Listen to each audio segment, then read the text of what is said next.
మత్తయి సువార్త 17, 11, 12 వచనాలు చదువుతున్నాను.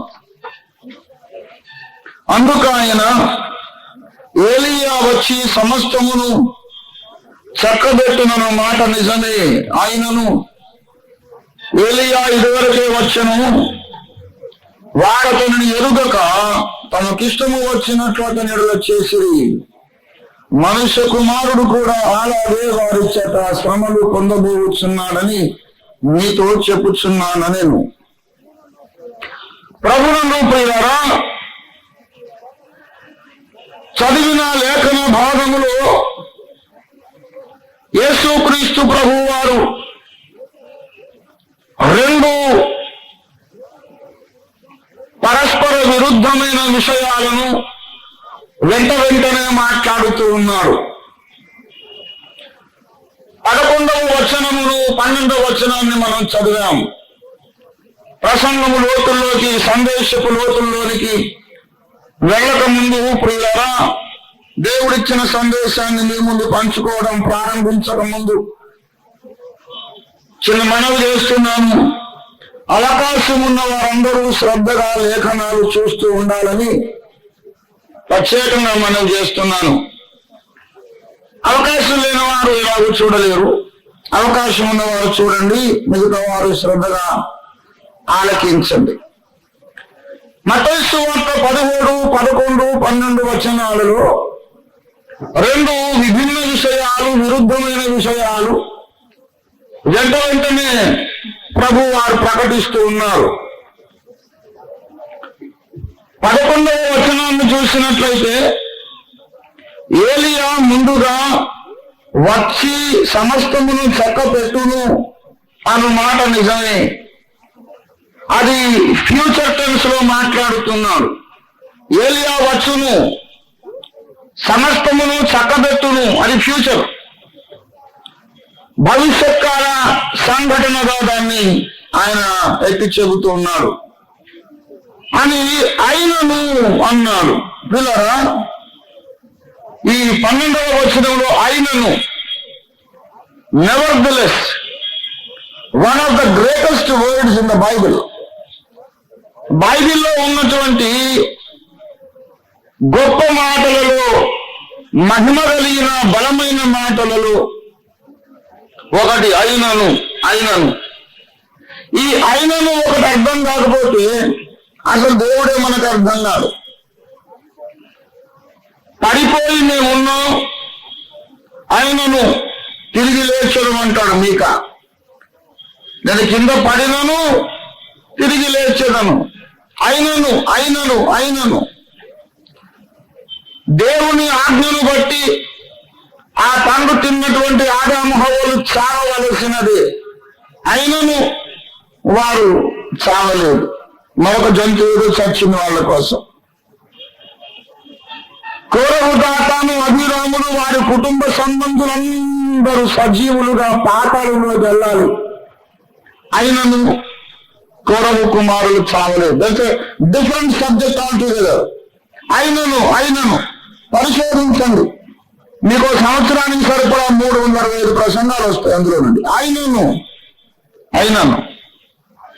రూల్ ప్రకారం ఇలా జరగాలి, అయినను ఇంకోలా జరిగింది. ఎప్పుడంటే రూల్ ప్రకారం ఎలా జరగాలి అలా జరగడం లేదు కాబట్టి ఇవాళ మనం బ్రతుకున్నాం, మనం రక్షణ పొందాం, రక్షణలో ఆనందిస్తున్నాం. దేవుని స్తోత్రం కలుగును గాక. అయినను అనే మాట బైబిల్లో ఉంది కనుకనే మనం బ్రతుకున్నాం. మనం ఏనాడో చావవలసిన వాళ్ళం, అయినను మనం ఇంకా బ్రతికి ఉన్నాం. ఎక్కడో చీకట్లో బ్రతుకుతూ ఉండవలసిన వాళ్ళు, అయినను ఈనాడు దేవుని వెలుగులో జీవిస్తూ ఉన్నాం. ఎక్కడో సాతానుకు దాసులమై బ్రతుకంతా దుర్గంధపూరితంగా వెళ్ళమార్చవలసిన వాళ్ళు, నిరీక్షణ లేకుండా దుఃఖపూరితముగా బ్రతకాల్సిన వాళ్ళు, అయినను ఈనాడు నిరీక్షణ కలిగి దేవుని పరిమళంతో నింపబడి బ్రతుకుతున్నాం. నెవర్దెలెస్ we are still alive. We enjoy our lives in the Lord. అయినను దానికి చాలా కోణాలు ఉన్నాయి. వేరే యాంగిల్స్ లో ఆ మాటను మనం చూడొచ్చు. ఇక్కడ 12వ వచనం అయినను అన్నారు. అది రైటే కానీ అయినను 11వ వచనంలో ఏమన్నాడంటే ఏలియా వచ్చును. At some point in the future, Elijah is going to come and work out the restitution of all things. అన్నిటి కుదురుబాటు, అన్నిటినీ దిద్దుబాటు చేయడం. ఏలియా వస్తాడు, ముందు వచ్చి అన్ని చక్కబరుస్తాడు అనే మాట నిజమే. అయినను అని 12లో అంటాడు, ఏలియా ఇదివరకే వచ్చను, ఏలియా ఇదివరకే వచ్చను. దేవుని బిడ్డలారా, తూకీగా చెప్పుకుంటారు ఈ విషయం. ఏలియా వచ్చును, ఆ మాట నిజమే. అయినను ఇదివరకే వచ్చను. ఏలియా రావడం అనేది అది భవిష్యత్ సంభవం, అయినను అది గతకాలపు సంభవం. అది అన్నమాట. ఇంతకు ఈ ఏలియా గోల మనకేలా? ఎందుకు ఏలియా గురించి కన్ఫ్యూజన్ అంతా? ఇంకా స్ట్రైట్ గా మాట్లాడడానికి ఇంకేం లేరా? అంత కాంప్లికేటెడ్ ప్రాసెస్ ఎత్తుకున్నారు ఎవరు సార్? ఏలియా వచ్చును అయినా వచ్చను, వచ్చను అయినా వచ్చును. ఎందుకంటే ఈ కన్ఫ్యూజన్? ఏలియా సంగతి మనకెందుకు అంటే, ఇప్పుడు నేను మొదటి రాత్రి చేసిన ప్రసంగాన్ని జ్ఞాపకం చేసుకోండి. ఏలియా రాకడ ఎందుకొరకు అనగా ఇక్కడ చెబుతున్నాడు, ఏలియా వచ్చును, వచ్చి ఏం చేయును? సమస్తమును చక్కబెట్టును. ఈ సమస్తమును చక్కబెట్టును అనే మాటే అపొస్తలుల కార్యాలు 3వ అధ్యాయం 21వ వచనంలో రాయబడి ఉంది. అన్నిటికీ నీ కుదురుబాటు కాలములు వచ్చును అని దేవుడు ఆది నుండి తన పరిశుద్ధ ప్రవక్తల నోట పలికించెను. ఆది నుండి పలికించాడు దేవుడు తన పరిశుద్ధ ప్రవక్తలందరి నోట ఆయన పలికించాడు. అంతవరకును యేసు పరలోక నివాసి అయి ఉండుట ఆవశ్యకము. ఈ భూమి మీద యేసు రాకడ కొరకు ఎదురు చూచు ప్రజలు కోట్లాదిగా ఉన్నారు. ప్రభు అయిన యేసు త్వరగా రమ్ము అని ప్రార్థించుచున్న భక్తులు కోట్ల సంఖ్యలో ఉన్నారు. పరలోకమందున్న మా తండ్రి, నీ రాజ్యము వచ్చునుగాక అని 2000 సంవత్సరాలుగా భక్త సమాజం ప్రార్థిస్తూనే ఉంది. 1000 సంవత్సరాలుగా కోట్ల మంది భక్త సమూహం ప్రభువా త్వరగా రమ్ము రమ్మని పిలుస్తూ ఉన్నారు. అయినా యేసు ప్రభు యొక్క రాకడ ఇంకా జరగలేదు అన్నది కఠోర వాస్తవం. ఎందుకు ఆయన రాలేదు? ఎప్పటి వరకు రాడు? ఇంకెంత ఆలస్యం చేస్తాడు? దేవుని బిడ్డలారా, ఆయన రాకపోవడానికి ఒక కారణం ఉంది. లేఖనము నిరర్ధకము కానేరదు కదా. త్వరగా వచ్చేద్దామని ఆశ ఆయనకు కూడా ఉంది. పరమగీతంలో కన్యక చెబుతుంది, నా ప్రియుడు ఇర్రి వలె గంతులు వేయిచు దాటుచూ ఉన్నాడు. పరమగీతం 2వ అధ్యాయం 8వ వచనం. ఇదిగో అతడు వచ్చుచున్నాడు, ఇదిగో అతడు వచ్చుచున్నాడు.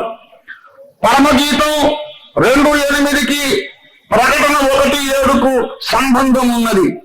ప్రకటన 1:7లో ఇదిగో ఆయన మేఘారూఢుడై వచ్చుచున్నాడు. పరమగీతం 2:8లో ఇదిగో అతడు వచ్చుచున్నాడు. ఎలాగున్నాడు? గంతులు వేయుచు కొండల మీదను, ఎరసి దాటుచు మెట్టల మీదను అతడు వచ్చుచున్నాడు. అనగా వేగిరపడుచు ఈ కన్యక ప్రియుణ్ణి గమనిస్తుంది. వేగంగా గంతులేస్తూ వస్తున్నాడు ఆయన. ఎరసి దాటుచూ వచ్చేస్తున్నాడు. ఎప్పుడెప్పుడు వచ్చేద్దామా? ఎప్పుడు భూలోకానికి వెళ్ళాలి? ఎప్పుడెప్పుడు నా సంఘ కన్యకను, నా ప్రియమైన వధువును కలుసుకోవాలని ఆయన ఉబలాట పడుతున్నాడు. అయినను ఆలస్యం అగుచునే ఉన్నది.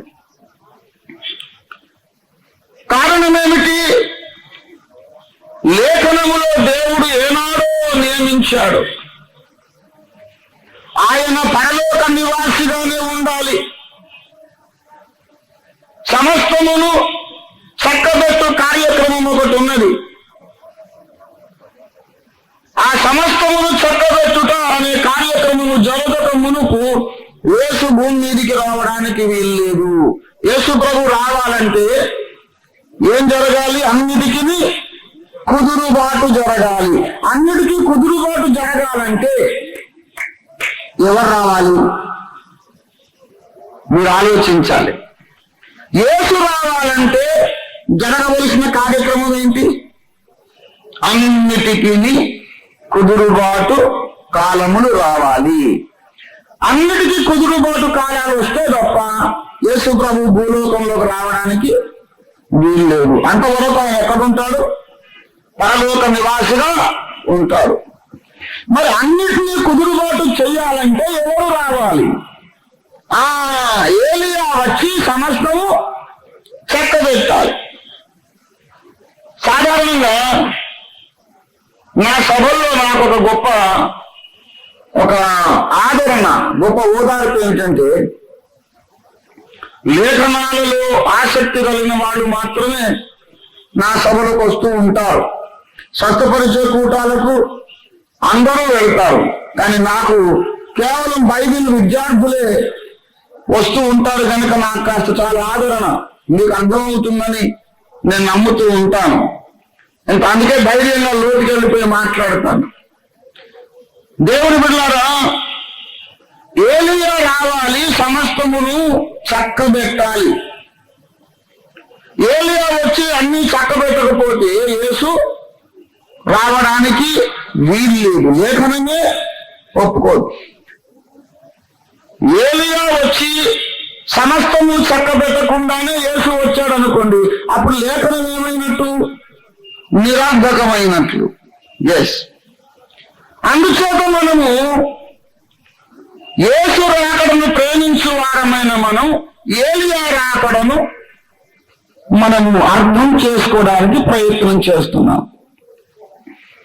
వచ్చును, ఆయనను వచ్చను, ఈ కన్ఫ్యూజన్ ఎందుకండి అన్న ప్రశ్నకు సమాధానంగా ఆ విషయం చెప్పాను.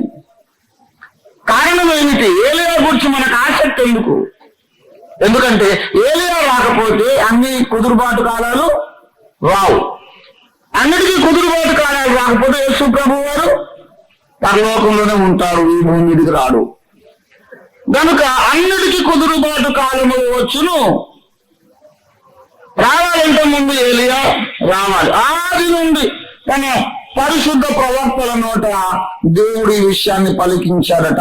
దయచేసి ఆది నుండి పరిశుద్ధ ప్రవక్తలు పలికిన వచనాలు ఇప్పుడు మనం చదవలేము, సందర్భము మన సమయము సరిపోయినను మనము ఒక డైరెక్ట్ ప్రాఫెసీ మలాకీ గ్రంథంలో చూద్దాం. మలాకీ 4వ అధ్యాయం 4, 5, 6 వచనాలు. యెహోవా నియమించిన ఆ భయంకరమైన మహాదినము రాకమునుపు, భయంకరమైన ఆ మహాదినము రాకమునుపు నేను ప్రవక్తయగు ఏలియాను మీ యొద్దకు పంపుదును. బాగా గమనించాలి ప్రియులారా, ప్రవక్త అయిన ఏలియాను నేను మీ దగ్గరికి పంపిస్తాను అంటున్నాడు సైన్యములకు అధిపతి అయిన యెహోవా. ఏమిటి ఆ ఏలియా రావాల్సిన అవసరం ఏంటి? వచ్చి ఏం చేస్తాడు? 6వ వచనంలో ఏలియా వచ్చి చేసే పనులు 2 ఉన్నాయి. మొట్టమొదట, నేను వచ్చి దేశమును శపించకుండునట్లు అతడు 2 పనులు చేస్తాడు. తండ్రుల హృదయమును పిల్లల తట్టు తిప్పుతాడు.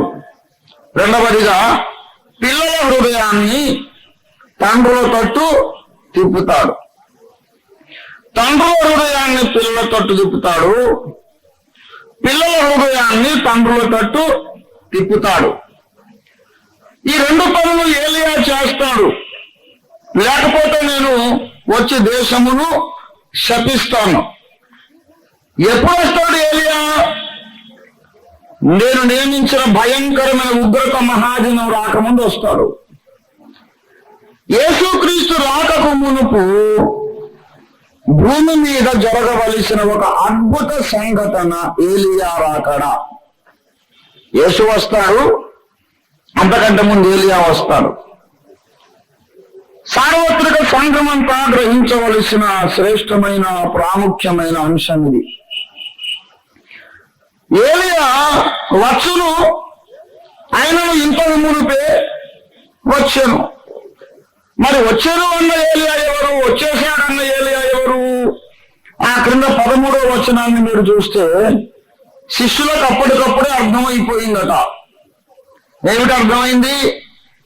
ఆయన బాప్తిస్మమిచ్చు యోహానును గూర్చి తమతో ఇలాగ చెప్పినని వారు గ్రహించిరి అని రాయబడి ఉందా?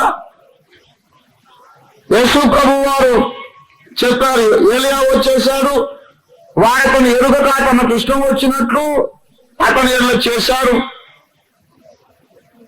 అని చెప్పగానే 13లో వాళ్ళకి అర్థమైపోయింది. బాప్తిస్మమిచ్చు యోహానును గూర్చి తమతో చెప్పినని శిష్యులు గ్రహించిరి. గనుక బాప్తిస్మమిచ్చే యోహానును గూర్చి యేసు ప్రభు వారు ఏం చెబుతున్నారంటే అతడే ఏలియా అని ప్రభు చెబుతూ ఉన్నాడు. దేవుని బిడ్డలారా, మరొక చోట డైరెక్ట్ గా చెప్పాడు ఆయన.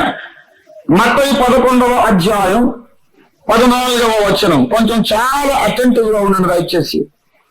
మత్తయి 11:14 చెబుతున్నాడు, ఈ సంగతిని అంగీకరించుటకు మీకు మనస్సు ఉంటే రాబో ఏలియా ఇతడే. ఎవరైనా? బాప్తిస్మమిచ్చు యోహాను. ఇప్పుడు చూడండి, మలాకీ గ్రంథంలో దేవుడు ప్రవచింపజేశాడు, ఏలియా వచ్చును, సమస్తమును చక్కబెట్టును, లేక తండ్రుల హృదయాన్ని పిల్లల వైపు, పిల్లల హృదయాన్ని తండ్రుల వైపు ఏలియా త్రిప్పును, ఏలియా వచ్చును. ఇంకొక ఏలియా సంగతి యేసు ప్రభు ఎందుకు ఎత్తుకున్నాడు? మత్తయి సువార్త 17:11 ఎందుకు ఎత్తుకున్నాడంటే అందుకాయన అన్నాడు. అందుకాయన కదా, అందుకని మొదలు పెట్టాడు. నేను ఆగానే మీరు బైబిల్లో చూడాలి, ఉందా ఆ మాట? అందుకాయన. That is how you read and study the Bible. ప్రతిదానికి ఒక లింక్ ఉంది. ఈ టాపిక్ ఎందుకు ఎత్తుకున్నాడంటే శిష్యులకు ప్రశ్న అడిగారు 10వ వచనంలో, ఇలాగైతే ఏలియా ముందుగా రావాలని శాస్త్రులు ఎందుకు చెబుతున్నారు? అడిగాడు కాబట్టి దానికి సమాధానంగా చెప్పాడు. ఏలియా వస్తాడు నిజమే, వచ్చాను కూడా, వచ్చేసాడు కూడా నిజమే. ఆ ప్రశ్న ఎందుకు వచ్చింది మరి? జస్ట్ కొన్ని నిమిషాలకు ముందు వాళ్ళు రూపాంతర కొండ మీద ఉన్నారు. యేసు ప్రభు వారు ప్రార్థన చేస్తుండగా ఆయన ముఖ రూపం మారింది. ఆయన ముఖము సూర్యుని వలె వెలిగను, ప్రకాశించను, వస్త్రములు హిమమంత భవనమాయను, వెలుగు వలె. లోకం ముందు ఏ చాకలియు అంత తెల్లగా చలువ చేయలేడు. ఆయన్ని చూచి వీడు ఆశ్చర్యపడుతుండగా అంతలో పరలోకము నుండి 2 పురుషులు మహిమతో దిగి వచ్చారు. అందులో ఒక ఆయన మోషే, ఇంకొక ఆయన ఏలియా. పేతురుకు వాళ్ళని చూడగానే ఆత్మలో అర్థమైపోయింది, ఈయన మోషే, ఈయన ఏలియా అని. అక్కడ పరిచయాలు ఏం జరగలేదు. వాళ్ళిద్దరూ వచ్చి యేసు ప్రభుతో ఏదో ఒక ఇంపార్టెంట్ పాయింట్ డిస్కస్ చేస్తూ ఉన్నారు, ప్రాముఖ్యమైన విషయాన్ని చర్చిస్తూ ఉన్నారు. ఏమిటంటే యెరూషలేములో ఆయన నెరవేర్చబో నిర్గమము. నిర్గమం అంటే వెళ్ళిపోవుట, ఎక్సడస్. నిర్గమం అంటే వెళ్ళిపోవటం. యెరూషలేములో ఆయన నెరవేర్చే నిర్గమము అంటే యజ్ఞము, యాగము అని అర్థం. ఆయన మరణించి లోకం నుంచి వెళ్ళిపోవడం. యెరూషలేములో ఆయన చేసే యజ్ఞాన్ని గూర్చి మోషే, ఏలియా వచ్చి యేసు ప్రభుతో డిస్కస్ చేస్తున్నారు పరలోకం నుండి. నిజంగానే జరిగింది అది. ఈ మహిమనంతా చూసి బెంబేలెత్తిపోయి వీళ్ళు భయంతో నేల మీద మోకాలు మోపుకొని చచ్చినట్టు పడిపోయారు. అంతలో అసలు పేతురుకు ఒక ఐడియా వచ్చింది. ఏమిటంటే, ప్రభా మనం ఎక్కడే ఉంటే మంచిది, మళ్ళీ కిందికి వెళ్ళొద్దు నాయన, ఎంత బాగుంది మహిమ, నువ్వు మహిమలో ఉన్నావు.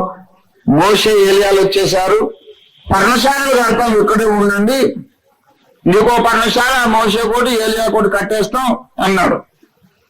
యేసు ప్రభువుకు సలహా చెబుతున్నాడు అన్నమాట, ఇక్కడ ఉంటే మంచిది అని. అంటే ఎక్కడ ఉంటే మంచిదో ప్రభువుకి ఏం చెప్పాలి కాబోలు. ఏం చెప్పేదాడు ప్రభువుకు తెలియదు పాపం, ఎక్కడుంటే మంచిదో. ప్రభువు మనం ఇక్కడ ఉంటే మంచిది. పేతురుది ఒక అమాయక ప్రేమ, యేసయ్య మీద ప్రేమతో కొన్నిసార్లు తప్పులు చేస్తూ ఉంటాడు. వెంటనే పరలోకము నుంచి షకీనా మేఘం వచ్చి వారిని కప్పేసింది. ఆ మేఘములూరులో స్వరం వినబడింది, ఇతడు నా ప్రియ కుమారుడు, ఈయన మాట వినుడి. అంటే ఆయనకు సలహాలు ఇవ్వకూడి అని అర్థం.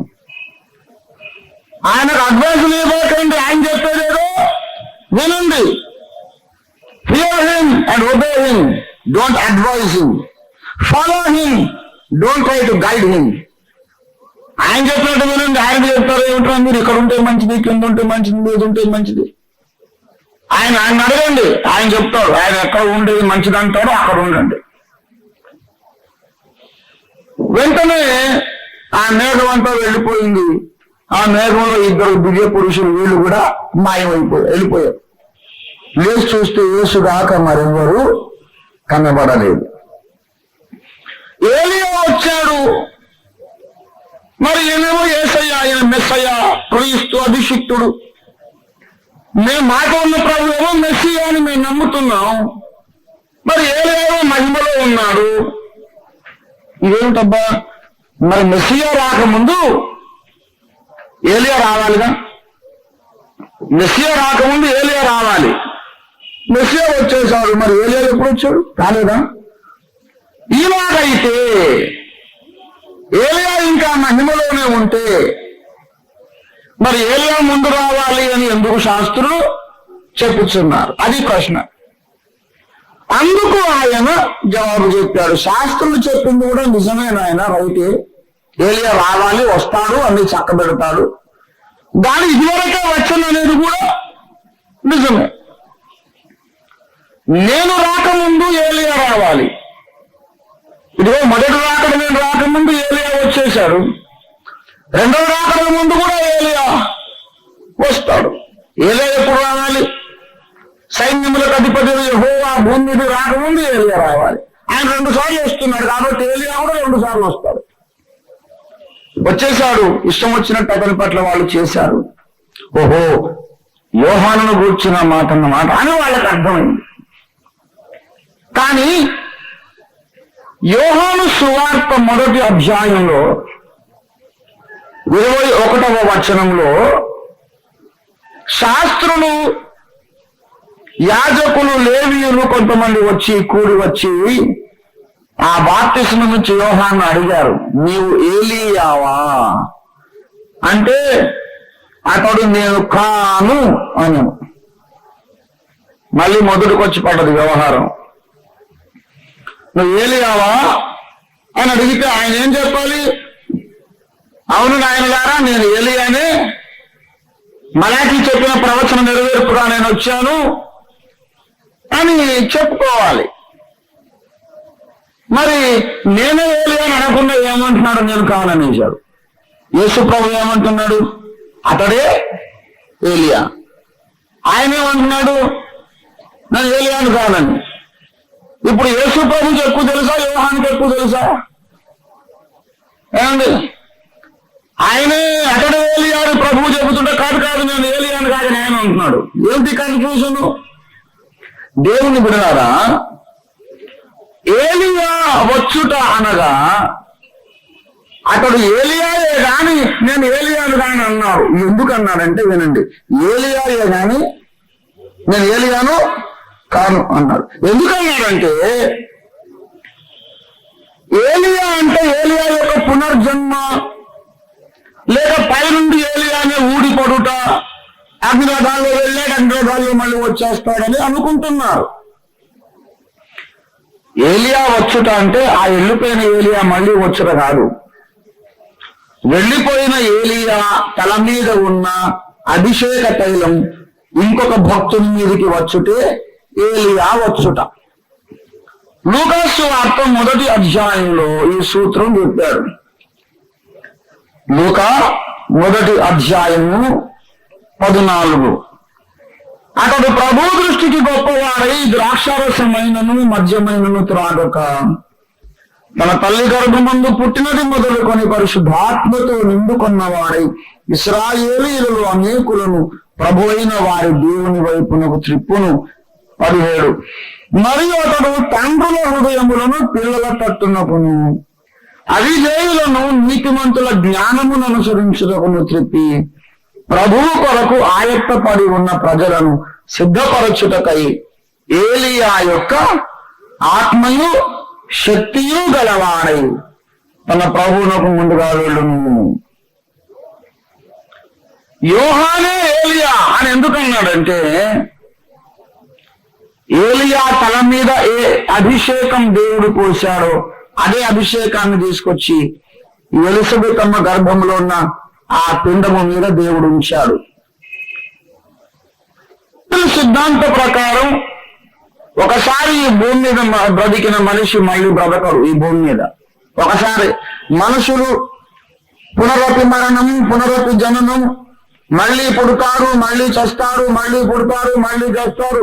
ఈ జనన మరణ చక్రములో ఉంటాడు జీవుడని తూర్పు దేశాల పురాణాలు, సిద్ధాంతాలు వ్యాఖ్యానిస్తూ ఉన్నాయి. ప్రత్యేకంగా భారతదేశంలో మనకు ఆ పునర్జన్మ సిద్ధాంతం ఉన్నది, కానీ బైబిల్ ఒప్పుకోదు. బైబిల్ చెప్పేది ఏంటంటే మనుషుడు ఒక్కసారి మాత్రమే మృతి పొందవలనని నియమించబడెను, ఆ తరువాత తీర్పు జరుగును. ఒకసారి భూమి మీద బ్రతికిన వాడు మళ్ళా భూమి మీద అలాగే రావడం అవసరం లేదు. కొత్త కొత్త మనుషులు దేవుడు సృజిస్తున్నాడు. కానీ అప్పుడప్పుడు ఆనాడు చనిపోయినా లేదా ఆనాడు పరలోకానికి ఎత్తబడినా చనిపోయిన వాడేమో మోషే, ఎత్తబడిన వాడేమో ఏలియా. వాళ్ళు మళ్ళీ రానక్కర్లే, వాళ్ళ తల మీద ఉన్న నూనె తీసి దేవుడు ఇంకోటి మీద పోస్తారు. దేవుని దగ్గర ఉండే ఇద్దరు స్పెషల్ ప్రాఫిట్స్ మోషే, ఏలియా. వాళ్ళు ఎందుకు స్పెషల్ ప్రాఫిట్స్ ఇప్పుడు నేను వివరించలేదు, అంశం అది కాదు. You will recognize, identify Elijah. ఏలియా రావడం అంటే ఏంటనేది మీతో చెప్పమన్నాడు ప్రభు. అసలు రూపాంతర కొండ మీద వాళ్ళు ఎవరు, ఎందుకు వచ్చారు, ఏడు సంగతి అంతా నేను నా జ్ఞాపకం అయితే ఏదో మాసపత్రికలో రాసినట్టున్నాను, లేక క్యాసెట్లు చెప్పానని తెలియదు.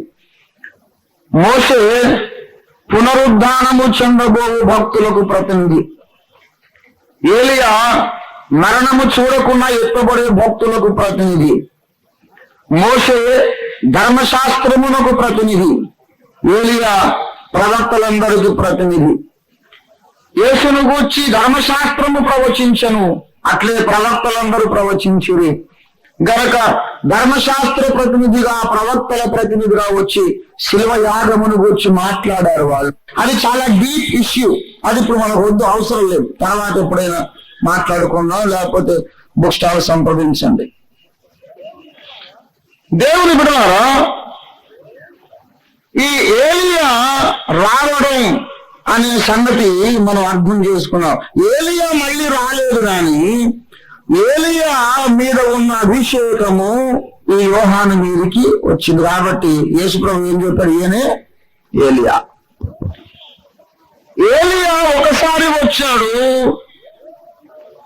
ఏలియా రెండవసారి కూడా వస్తాడు.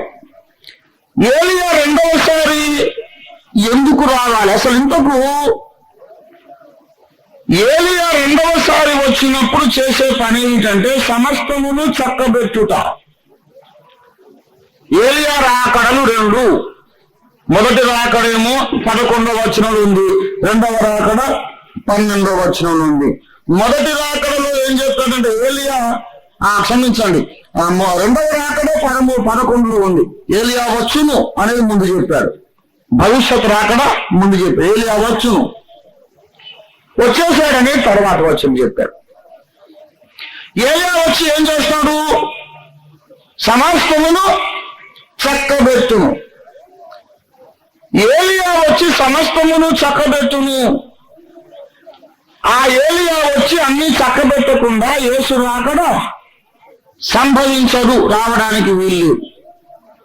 అంటే ఏలియా మళ్ళీ అగ్నిరథంలో వస్తాడని కాదు. బాప్తిస్మమిచ్చు యోహాను తల మీదికి ఎట్లాగైతే ఏలియా ఆత్మ వచ్చిందో అట్లే మరొక భక్తుని మీదికి ఏలియా ఆత్మ వచ్చును. ఎవరి మీదకైనా ఏలియా ఆత్మ వచ్చి అతడు సమస్తమును చక్కబెట్టే పరిచర్య చేస్తే అప్పుడు ఏం జరిగిందన్నమాట? యేసు రాకడకు మార్గము సరళమైందని అర్థం. యేసు ఇక పరలోక నివాసిగా ఉండడు, వచ్చేస్తాడు ఈ భూమి మీదకి. రెండవ భక్తుడు ఎవరోగానే వస్తాడు ఒక ఆయన. నేను చాలా ఫ్రీ అండ్ ఫ్రాంక్ గా మాట్లాడుతాను. 2 places I want to be absolutely liberated and free: dining table and preaching pulpit. భోజనం బల్ల దగ్గర, ప్రసన్న పీఠిక దగ్గర నేను చాలా ఫ్రీ మనిషి. నాకు ఇష్టమైనది తింటాను, దేవుడు నన్ను నడిపించిన ప్రకారం వాక్యం చెప్తాను. నేను ఒక విషయం చెబుతాను. అంత్యకాలపు ఏలియా ఇతడే అని ఈనాడు ఒక భక్తుని గురించి ప్రచారం జరుగుతోంది. ఆయన ఎవరంటే విలియం బ్రాన్హామ్ గారు, విలియం మ్యారియన్ బ్రాన్హామ్. అమెరికా దేశంలో ఆయన అద్భుతమైనటువంటి పరిచర్య చేసిన భక్తుడు. ఇండియాకు కూడా వచ్చాడు ఆయన, బాంబేకి మెడ్రాస్కి వచ్చారు. 2007లో సంఘ చరిత్రలో విలియం మ్యారియన్ బ్రాన్హామ్ గారి కంటే అధికముగా బలంగా వాడబడిన అద్భుత కార్యములు, సూచక్రియలు జరిగించిన భక్తుడు పౌలు తర్వాత మరొకడు లేడు. ఎందరో హీలింగ్ చెప్తున్న వాళ్ళు వచ్చారు, అద్భుతాలు చేసిన వాళ్ళు వచ్చారు, కానీ విలియం మ్యారియన్ బ్రాన్హామ్ గారి ద్వారా జరిగిన అద్భుత కార్యాలు ఇంకా ఏ భక్తుని సేవలో కూడా జరగలేదు. చచ్చిన వారు లేచారు, కుంటివారు, కాలు పొట్టిది కాలు పొడుకున్న వాళ్ళు ఆయన గద్దిస్తే కిర్రు కిర్రుమని శబ్దం చేస్తూ లక్షల మంది చూస్తున్న కాలు పెరిగి మామూలైంది అప్పటికప్పుడే, విదిన్ సెకండ్స్. ఆయన ఒక మహాప్రవక్త అని ఆయన గురించి మరి అనేకులు ఈనాడు లక్షలాది మంది నమ్ముతూ ఉన్నారు. దేవుని బిడ్డలారా, నేను ఆత్మలో ఎదుగుచున్నటువంటి ప్రారంభ దినాలలో ఆయన ప్రసంగాలు నన్ను బహుగా బలపరిచాయి. I love brother William Marion Branham. పరలోకానికి వెళ్ళక ముందు మా అన్నక్కడుందో వెతుక్కుంటాను, మా నాన్నను వెతుక్కుంటాను, ఆ తర్వాత పౌలును వెతుక్కుంటాను, ఆ తర్వాత ముందు ఆదాము హవ్వల దగ్గరికి వెళ్తాను. ఎంత పని చేశారు తాత, మీరు చేయబట్టి మేము తిప్పలు పడాల్సి వచ్చింది అని పలకరిస్తాను. తర్వాత నోవహు దగ్గరికి వెళ్తాను. నోవహును ప్రశ్న అడగాలని ఎప్పటి నుంచో అనుకుంటున్నాను.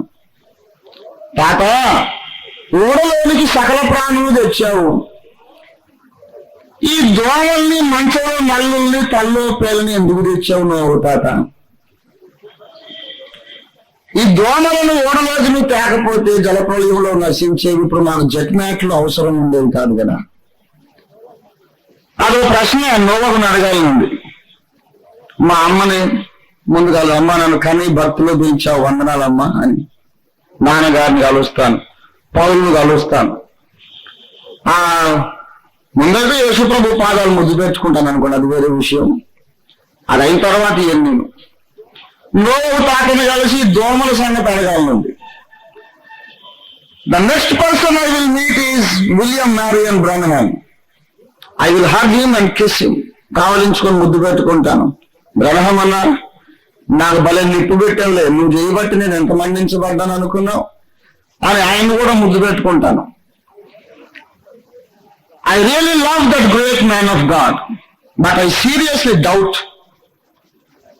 if he is really Elijah. ఆయన చేసిన అద్భుత కార్యాలను బట్టి జనానికి మతులు పోయినాయి.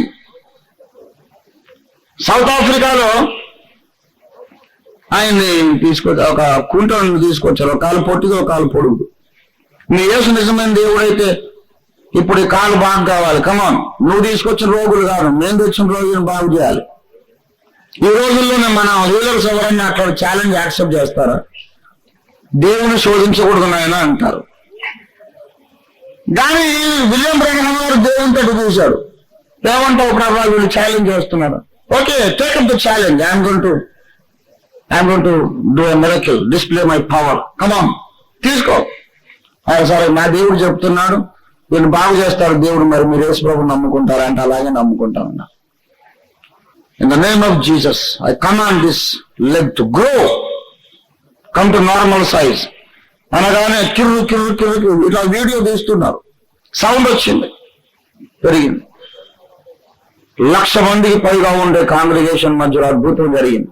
దేవుని బిడ్డలారా, అలాంటి అద్భుతాలు ఎన్నో.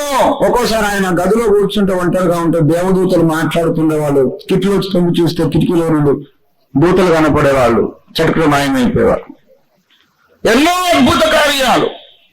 పౌలు తర్వాత అంత ఇంట్రెస్టింగ్ ఫిగర్ ఇంకెవరు లేరు సంఘ చరిత్రలో. కానీ రాబో ఏలియా ఇతడే అంటే ఆయనేనా అనేది మనం కనుక్కోవాలి కొంచెం. మొట్టమొదటి మాట, ఆయన సమస్తమును చక్కబెట్టును అనే మాట నెరవేర్చలేదు. He was a great powerful man of God, powerful evangelist. అన్నిటినీ చక్కబెట్టాలి అనే కార్యం ఏమీ లేదు. త్రిత్వం అనే దాన్ని లేదని ఖండించారు ఆయన. తండ్రి కుమార పరిశుద్ధాత్మలుగా దేవుడున్నాడనే మహాసత్యాన్ని బ్రహ్మం గారు అంగీకరించలేదు. త్రిత్వం ఉన్నది, బ్రహ్మం గారు లేదన్నా, గబ్రియేలు ముడిపడి లేదన్నా సరే త్రిత్వం ఉంది. If Bible is the true word of God, holy trinity is absolute truth.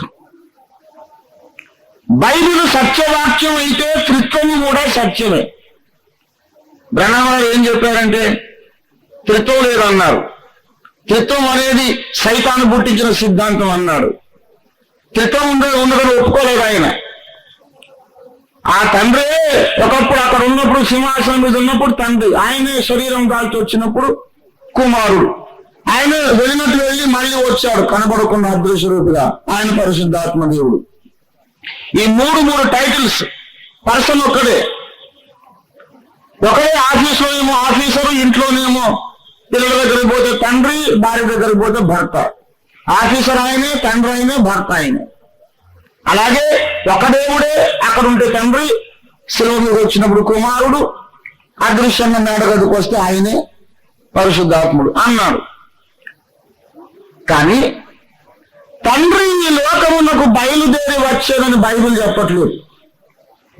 తండ్రి తన కుమారుని ఈ లోకమునకు పంపెను. తండ్రి వచ్చాను కాదు, తండ్రి పంపెను.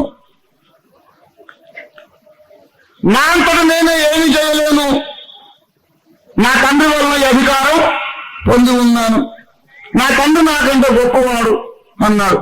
చనిపోయి లేచాక మగ్దలేని మరియ దగ్గరికి వెళ్ళి ఆయన కనబడ్డాడు. మరియమ్మ ఆయన కాళ్ళు పట్టుకోబోయింది. వద్దకు, నన్ను ముట్టుకోవద్దు, వెళ్ళి నా సహోదరుల దగ్గరికి వెళ్ళి చెప్పు, నీ తండ్రియు నా తండ్రియు, నీ దేవుడును నా దేవుడైన వారి వద్దకు వెళ్ళుచున్నాను. దేవుని బిడ్డలారా, త్రిత్వము ఉన్నది, ఎవరు లేదన్నా సరే. మరి ఆ భక్తునికి దేవదూతలు కనపడ్డారు కదా, దేవదూతలు కనపడి దేవుడే దిగిరాని ఎవరు వచ్చినా సరే, the Bible is the supreme court of appeal, final court of appeal. Bible ఒకవేళ సత్య గ్రంథం అయితే దైవ త్రిత్వము సత్యము, దేవుడు తండ్రి కుమార పరిశుద్ధాత్మ త్రిత్వముగా నిత్యత్వము నుండి మార్పు లేకుండా ఏకరీతిగా ఉన్నాడు. తండ్రి ఎంత ప్రాచీనుడు, కుమారుడు అంటే సనాతనుడు, పరిశుద్ధాత్ముడు అంటే నిత్యుడు. ఆ ముగ్గురికి కూడా ప్రారంభం లేదు. అయినా ముగ్గురు కాదు, వాళ్ళు ఒకడే కానీ ముగ్గురు. ఎలాగా అంటే పరిశుద్ధ దేవుని గురించిన జ్ఞానం అందుకే రాశాను నేను. త్రిత్వము తిరుగులేని దైవ సత్యం, దాన్ని ఎవ్వరూ కాదంటానికి. త్రిత్వం లేదనే వాళ్ళు 2 గ్రూప్స్ ఉన్నారు. యెహోవా సాక్షులు ఒప్పుకోరు, జీసస్ ఓన్లీ బ్రహ్మమైట్స్ కూడా ఒప్పుకోరు. నా పరిశుద్ధ దేవుని గూర్చిన జ్ఞానం అనే గ్రంథం చదివి యెహోవా సాక్షులు ఎందరో గ్రహించి ఆ కల్ట్ నుంచి బయటకు వచ్చే త్రిత్వం అయితేనండి యేసు దేవుని కుమారుడు. తండ్రి వేరు, కుమారుడు వేరు, పరిశుద్ధాత్మ వేరు, శరీరం వేరు, ఆత్మ వేరు, ప్రాణం వేరు. చాలా మంది అడిగేవాళ్ళు, మరి యేసు ప్రభువే తండ్రి అయితే నాకంటే తండ్రి గొప్పవాడు ఎందుకన్నాడు అయ్యగారు? తండ్రి వల్ల అధికారం పొందని ఎందుకన్నాడు? తండ్రి వద్దకు ఎక్కిపోవచ్చునని ఎందుకన్నాడు? తండ్రి నన్ను పంపి ఉన్నాడు అన్నాడు ఎందుకు? తండ్రి వలన ఈ ఆజ్ఞను పొందితి అన్నాడు ఎందుకు? తండ్రి ఈయనే తండ్రి అయితే మరి నాటకం అంటే ఎందుకంటే దానికి సమాధానం చెప్పడు. అదంతా కాదు, నన్ను చూసిన వాడు తండ్రిని చూశాడు అన్నాడా లేదా? అంతే. అవతల వచనం సంగతి ఏంటంటే దాన్ని అలా వదిలేసి ఇక్కడ ఈ వచనం ఉంది కదా అని చెప్పేవాడు. లేఖన వివరణ లేదు. మరి ప్రాముఖ్యంగా దేవుని బిడ్డలారా, అసలు ఏలియా అతడైనా ఇంకొకరా? ఒకవేళ ఏలియా వస్తే మనం ఎలా గుర్తుపట్టాలి? How to identify this very important person in time Elijah? ఏలియాను ఎలా గుర్తుపట్టాలో మనం తెలుసుకోవాలంటే అసలు ఏలియా అభిషేకం అంటే ఏమిటో తెలుసుకోవాలి. ఏలియా పరిచర్య అంటే ఏమిటో తెలుసుకోవాలి. అసలు ఏలియా రావడం ఎందుకు అంటే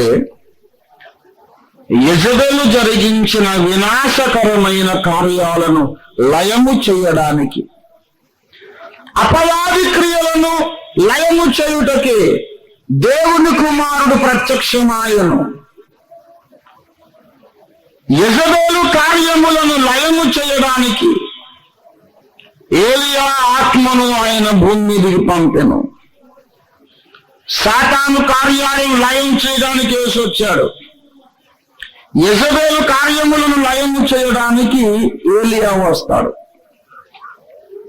యెజబెలు ఎక్కడ ఉన్నదో ఏలియా అక్కడ ఉన్నాడు. అంత్యకాలములో యేసయ్య రాకముందు, ప్రభువారు మరలా రెండోసారి రాకముందు ఏలియా ఎందుకు రావాలంటే ఆనాడు ఒక యెజబెలు ఉంటుంది. పాత నిబంధన గ్రంథంలో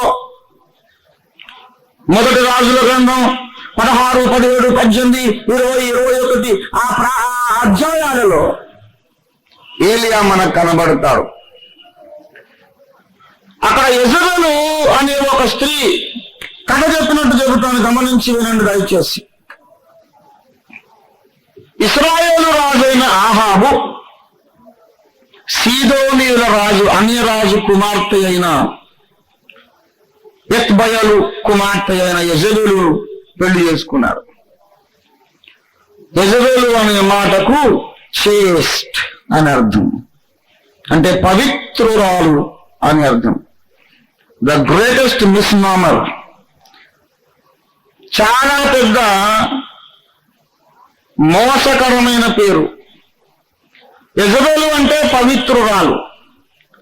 ఆమెను మించిన జారిని, వ్యభిచారిని, అసత్య బోధకురాలు, సత్య వ్యతిరేకిని ఇంకెవరూ లేరు. యెజబెలు చాలా భయంకరం. జారత్వము, వ్యభిచారము, విగ్రహారాధన, భయంకరమైనటువంటి మనిషి. ఆయన చేసుకున్నాడు ఈ ఆహాబు దుష్టుడు. ఇశ్రాయేలు రాజులు అన్య స్త్రీని పెళ్లి చేసుకోకూడదు, మోషే ధర్మశాస్త్రులు చెప్పారు. దాన్ని ఉల్లంఘించాడు ఆహాబు.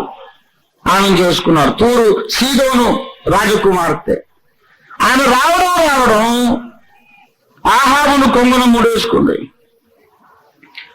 తన భార్య అయిన యెజబెలు ప్రేరణ చేత యెహోవా దృష్టికి కీడు చేయుటకు తన్ను అమ్ముకొనిన ఆహాబు వంటి దుష్టుడు ఇశ్రాయేలు చరిత్రలో మరెవరూ లేరని లేఖనం సాక్ష్యమిస్తుంది.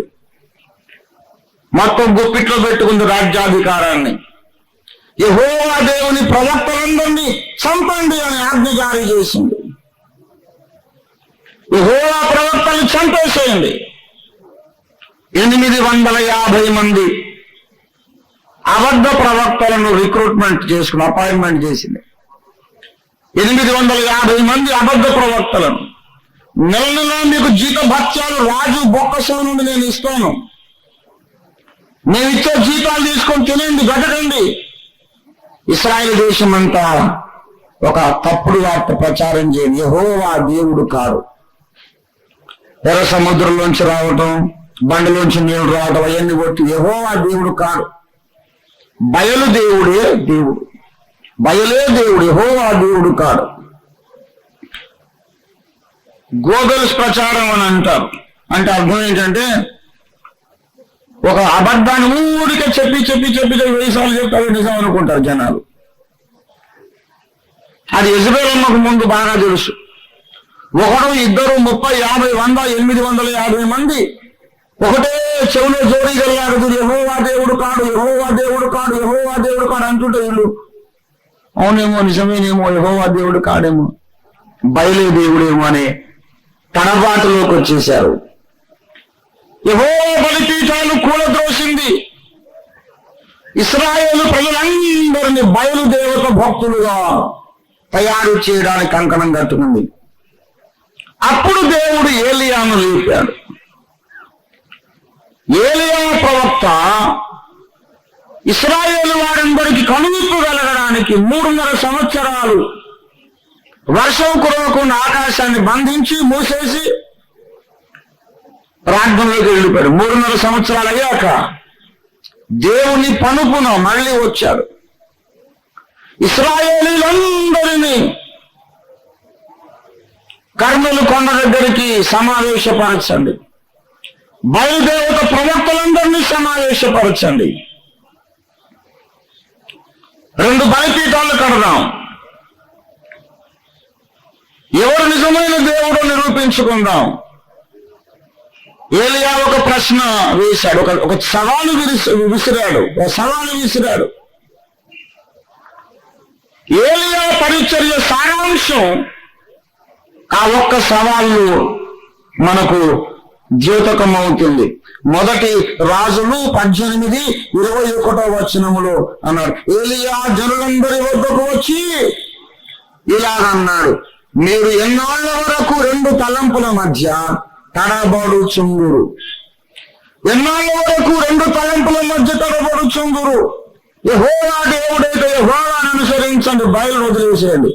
లేదా బయలు దేవుడైతే బయలుని ఆరాధించండి, యెహోవాను శాశ్వతంగా వదిలేసేయండి. యెహోవా దేవుడా బయలు దేవుడా తెలుసుకుందాం రండి అని పిలిచారు. అందరూ వచ్చారు. ఇశ్రాయేలులో యెజబెలు రాణి ఏలుచున్నప్పుడు ప్రజల మనస్సులలో తడబాటు, కన్ఫ్యూజన్, తికమక, గందరగోళ స్థితి, ఏది సత్యమో తెలుసుకోలేని స్థితి దాపురించింది. ఇశ్రాయేలులోని తడబాటుకు కారకురాలు యెజబెలు ఈ తడబాటు తెచ్చింది. అసలు వీళ్ళు మొత్తం యెహోవాను వదిలేసిన వాళ్ళు కూడా కాదు. 2 తలంపుల మధ్య కాస్తటు అటు ఇటు ఊగిసలాడుతున్నారు. దేవుని బిడ్డలారా, ఆనాడైతే 2 తలంపుల మధ్యనే తడబడ్డారు కానీ ఈనాడు 2,000 తలంపుల మధ్య ఇశ్రాయేలీయులు క్రీస్తు సంఘం తడబడుచున్నారు. అప్పుడు 2 తలంపులు, యెహోవా దేవుడు అవునా, బయలు దేవుడు నిజమైన దేవుడా, ఇలా అలా, అయితే ఇది కావాలి లేకపోతే అదన్నా కావాలండి. ఇప్పుడు ఎన్ని తలంపులు అండి, లెక్కలేని తలంపులు. ఎన్ని వందలు. ఎవరో ఒక భక్తుడు, నాకు తెలియదు అనుకోండి, 1100 డినామినేషన్లు ఉన్నాయని ఒక ఆయన అన్నాడు. కాదు 1100, 1600 అన్నాడు ఒక ఆయన. ఎన్ని ఉన్నాయో తెలియదు. మరి దేవుని బిడ్డలారా, డినామినేషన్స్ ఉన్నాయి, సిద్ధాంతాలు కూడా లెక్కలేనని ఉన్నాయి. ఒక మాట మనం జ్ఞాపకం చేసుకో, ఈనాడు ఎన్ని బోధలు క్రీస్తు సంఘాన్ని గందరగోళ స్థితిలోకి నెట్టివేస్తున్నాయి. నేను ఒకటే మాట మీకు మనవి చేస్తాను. నేను విశాల హృదయం, ఈ ఒక మాట చెప్పేసి ముందుకు సాగుతాను. నేను స్థిరంగా నమ్మేది ఏంటంటే, ప్రతి డినామినేషన్ నుండి కొందరు పరలోకానికి వస్తారు, ప్రతి డినామినేషన్ నుండి కొందరు నరకానికి వెళతారు. నీవు పరలోకానికి వెళ్ళడం అనేది నువ్వు వెళుతున్న సంఘం మీద ఆధారపడి ఉండదు. నువ్వు ప్రభువుతో ఎలాగ నడుస్తున్నావో దాని మీద ఆధారపడి ఉంటుంది. You can go to the best church in the world and still go to hell. కొంతమంది చెప్పడం ఎలాగుంటుందంటే మా సంఘమే పరలోక ద్వారం, యేసుక్రీస్తు గారు మేమే పరలోక ద్వారం. మా గుడి ముందు ఒక గేట్ ఉంది చూశారు, గేట్ మీద ఒక బోర్డు ఉంది చూశారు, ఆ బోర్డు కింద ఒక డోర్ ఉంది, అక్కడి నుంచి పరలోకానికి వెళ్ళాలి మనం. మీరు మా గుడికి రాకుండా పరలోకానికి ఎలా వస్తారు? అమాయకుల్లాగా ఉన్నారే. మీరు పరలోకానికి వెళ్ళే వాళ్ళైతే తప్పకుండా మా డినామినేషన్లోనే ఉంటారు. మేమే పరలోక ద్వారం. అందరూ ఎవరికి వాళ్ళు అలా చెప్పుకుంటారు. నేను చిన్నప్పుడు నేను పుట్టి పెట్టిన సంఘం కూడా అలాగే, మనమే వధువు సంఘం అయినా ఎత్తబడే సంఘం మనం అంటే అవును కాబోలనుకున్నాం. దేవుని బిడ్డలారా, అమాయకపు రోజులు అవి. నేను ఎదిగిన తర్వాత ప్రభువు చెప్పాడు, ఓ పిచ్చోడా అటువంటిది ఏం లేదు. ఫలానా సంఘమే పరలోక ద్వారం అనేది ఎక్కడా లేదు బాబు. యేసు ప్రభువు వారు ఒక ఉపమానం చెప్పారు. మత్తయి సువార్త 13వ అధ్యాయంలో 7 ఉపమానాలు ఉన్నాయి. అందులో 2వ ఉపమానము గోధుమలు గురుగుల ఉపమానం. మీరు తీసి చూడొద్దు, దయచేసి వినండి. ఆ గోధుమలు గురుగుల కథ మనకు అందరికీ తెలుసు. గోధుమలు విత్తాడు, వెళ్ళి పడుకున్నారు. కూలివాడు యజమానుడు వెళ్ళిపోయారు. శత్రువు వచ్చి వాటి మధ్యలోనే గురుగులు వేశాడు. వాళ్ళు వచ్చి అన్నారు, యజమానుడా మనం గోధుమలు విత్తాం కదా, ఈ గురుగులు ఎక్కడి నుంచి వచ్చాయి అంటే ఈ శత్రువు చేసిన పని. శత్రువుకు గురుగులు పండించుకోవాలని సరదాగా ఉంటే లోకంలో భూములే కరువైనయ్యా, ఇంకో ఎకరం పొలం కొనుక్కొని అచ్చంగా గురుగులే పండించుకోవచ్చు కదా. అలా పండించడు వాడు. గోధుమలను దేవుడు ఎక్కడ పెంచుతున్నాడో అక్కడే గురుగులు ఉంటాయి. కోతకాలము దాకా గోధుమలు గురుగులు కలిసే పెరగనిమ్మన్నాడు. కోత యుగ సమాప్తి. కొంతమంది చెప్పడం ఎలాగుందంటే, మా సంఘంలో ఉన్న వాళ్ళందరూ గోధుమలు, మా గుడికి రాని వాళ్ళందరూ గురుగులు. అదే కొంతమంది ఒక డాక్టర్, మా గుడికి ఎవరు వస్తున్నారో వాళ్ళంతా గోధుమలండి, మా గుడికి రాని వాళ్ళందరూ. ఈ భూమి మీద ఎక్కడా కూడా గోధుమల పొలం వేరుగా ఎక్కడా లేదు, వేరే గురుగుల పొలం ఎక్కడా లేదు. అన్ని సంఘములలో గోధుమలు ఉన్నాయి, గురుగులు ఉన్నాయి. ఎక్కువ తక్కువ ఉండొచ్చు. ఒక సంఘంలో ఎక్కువ గోధుమలు తక్కువ గురుగులు ఉండొచ్చు. ఇంకో సంఘంలో ఎక్కువ గురుగులు తక్కువ గోధుమలు ఉండొచ్చు. మటుకు పూర్తిగా గోధుమల సంఘం ఎక్కడా లేదు, పూర్తిగా గురుగుల సంఘం ఎక్కడా లేదు. అన్ని సంఘాల్లో కంబైన్డ్ గా అందరం పెరుగుతూనే ఉన్నాం. అందరం దర్శన భాగాలు ఇస్తాం, అందరము వాక్యం చెబుతాం, పాటలు పాడుతాం, అంతా బాగానే ఉంది. క్రైస్తవం వందనాలు, క్రైస్తలాలు అందరూ కలిసే ఉన్నాం. మనలో కొన్ని గోధుమలు, కొన్ని ఏమో గురుగులు. ఎవడు గోధుమ గురుగు అనేది ముసుగులుడలాగే చూపించేదే యుగ సమాప్తి, ఈ నాటక పరిసమాప్తి, కోత. దేవుని బిడ్డలారా, అన్ని సంఘములలో భక్తులు ఉన్నారు. ఫలానా సంఘమే అని అనుకోకండి. ఫలానా మరి మంచి సంఘానికి వెళ్తే మంచిది కదా, మంచి కాపరి, మంచి బోధకుడు, అవును మంచిదే, కానీ అంత మాత్రాన్ని నీకు గ్యారంటీ కార్డు ఏం దొరికినట్టు కాదు. ఎంత ఉత్తమ సంఘానికి అనుభవచ్చు, నరకానికి వెళ్ళొచ్చు. అందుచేత నేను డినామినేషన్ తత్వం లేనివాడిని. నా సోదరులు, అన్నదమ్ములు, అక్క చెల్లెండ్రు, తల్లులు అన్ని సంఘాల్లో ఉన్నారు, అన్ని సంఘాల్లో ఉన్నారు. కనుక నన్ను అపార్థం చేసుకోకండి. నేను ప్రస్తుత పరిస్థితిని మీ ముందు, మీ కళ్ళ ముందు చిత్రీకరిస్తున్నాను. ఈనాడు ఎన్ని తలంపులు అన్నాను? 100ల కొలది తలంపులు, తడబాటు, లెక్కలేనన్ని సిద్ధాంతాలు. ఏది సత్యమో నేను ఇప్పుడు విప్పను, ఆ జోలికి వెళ్ళను. కానీ పరిస్థితి ఇలాగుంది. ఒక ఆయన ఉండి అన్య భాషలు మాట్లాడితేనే పరలోకానికి వెళ్తారంటాడు ఒక ఆయన. భాషలుంటే ఆత్మ ఉన్నట్టు, భాషలు లేకపోతే ఆత్మ లేదు. భాషలు లేనివాడు ఆత్మ లేనివాడే, ఆత్మ లేనివాడు ఆయన వాడు కాదు. అన్య భాషలు మాట్లాడిన ఎడల మీరు పరలోకానికి వెళ్ళగలరు. భాషలు లేని ఎవరు పరలోకానికి రారు. మీకు ఆత్మ లేదు పరలోకానికి. భాషలు విడిచిపో.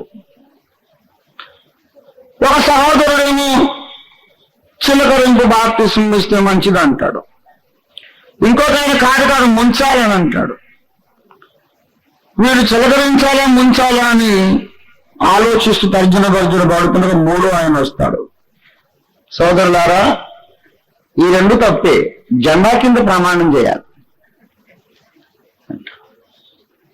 చిలకరిద్దామా ముంచుదాం ఇదే తేల్చక ముందు ఆయన జెండా కింద అంటాడు. ఇథియోపియుడైన నపుంసకుడు ఏమన్నాడు? ఇదిగో జెండా, నాకు బాప్తిస్మం ఇచ్చిన కాటకం ఏమన్నాడా? ఏమన్నాడు? ఇదిగో జెండా అన్నాడా? ఏమన్నాడు? ఇదిగో. చిలకరించిన ముంచిన కనీసం నీళ్ళైతే ఉన్నాయి అక్కడ. There is some meaning to it. ఎందుకంటే నీటిలో బాప్తిస్మం, నీళ్లలో మొత్తం మీద వాటర్ ఈజ్ యూజ్డ్. నీళ్ళైతే వాడుతున్నాం. చోనా లోనా అని తర్జన. అది మహా విద్వాంసులకి ఇంకా తేలలేదు. ఆలోచిస్తున్నాం నీళ్ళైతే వాడాలి, ఎక్కువ నీళ్ళ తక్కువ నీళ్ళ అని. నీళ్ళు అనే దగ్గర కనీసం ఏకీభావం ఉంది.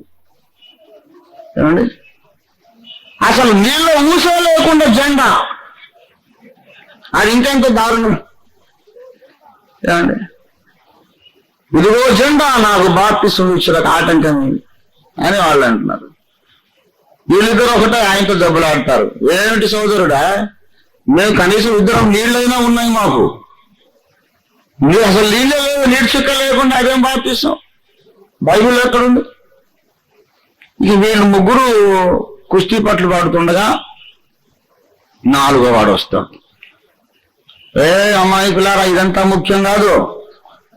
అసలు ఇంపార్టెంట్ ఏమిటంటే ముందు మీరు అందరూ అన్ని భాషలు నేర్చుకోవాలి. ముంచేది తేల్చేది తర్వాత సంగతి.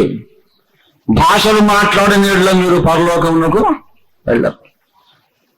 వాళ్ళు అంటారు ఏమిటంటే భాషలు ఎప్పుడు ఆగిపోయినాయి కదా, ఇప్పుడు భాషలు మాట్లాడడం ఏంటి? మాట్లాడాలా లేదా? భాషలు ఉన్నాయా ఆగిపోయినాయా? తికమక అవుతున్న రోజుల్లో ఈ లోపల 5వ వాడు వస్తాడు. ఏంటారా కొట్లాడుకుంటున్నారు ఏంటి, తగాదా ఏంటి? చూడసారి భాషలు అంటాడు ఇప్పుడు. ఓహో, మీరు ఇంకా ఈ లెవెల్లో ఉన్నారన్నమాట అమాయకులారా. ఇవన్నీ ముఖ్యం కాదు, ముందు శనివారం ప్రార్థన చేయండి, లేకపోతే పరలోకం రాదు మీరు అంటారు. ఇదెక్కడి గొడవరా బాబోయ్, మాకు అసలు బాప్తిస్మం సంగతి తేలలేదు. భాషలు మాట్లాడదామంటే ఇద్దరు లేదు, ఇంకోటి పట్టుకొచ్చాడు ఏంటి? శనివారమా?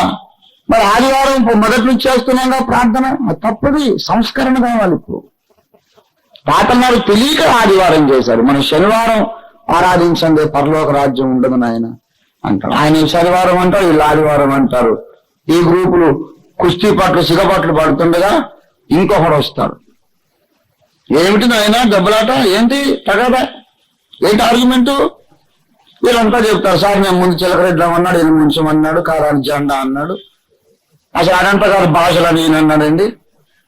అసలు భాషలు గీసలు జెండాలు ఈయన ముఖ్యం కాదు, బాప్తిస్మాలు ముఖ్యం కాదు, ముందు శనివారం అన్నారు వాళ్ళు. ఈ తేలకుండా ఉన్నాయి ఓ పిచ్చోళ్ళ, ఇంత అమాయకులు ఏంటి మీరు? అసలు ఇవన్నీ కూడా ముఖ్యం కాదు నాయన. దేవుడు మాకు తెలియచెప్పాడు ఏమిటంటే అసలు యేసు దేవుడే కాదంటాడు. యెహోవా సాక్షులు ఆయన. అందరికంటే ఘనుడు, మొదటికే మోసం తెచ్చాడు. యేసు దేవుడా కాడా? ఏలియా కాలంలో ఎన్ని తలంపుల మధ్య తడబాటు, మరి ఇప్పుడు ఎన్ని? వేల తలంపులు. ఎవరికి ఏది నమ్మాలో అర్థం కావట్లేదు. కొత్తగా ఎవరినన్నా సువార్త ప్రకటించి యేసుప్రభుని నమ్ముకుని ఆయన అంటే బుద్ధి పొరపాటు సచ్చిన మీ మతంలో రాము సార్. మీకే అసలు మతులు శృతులు కలవట్లేదు.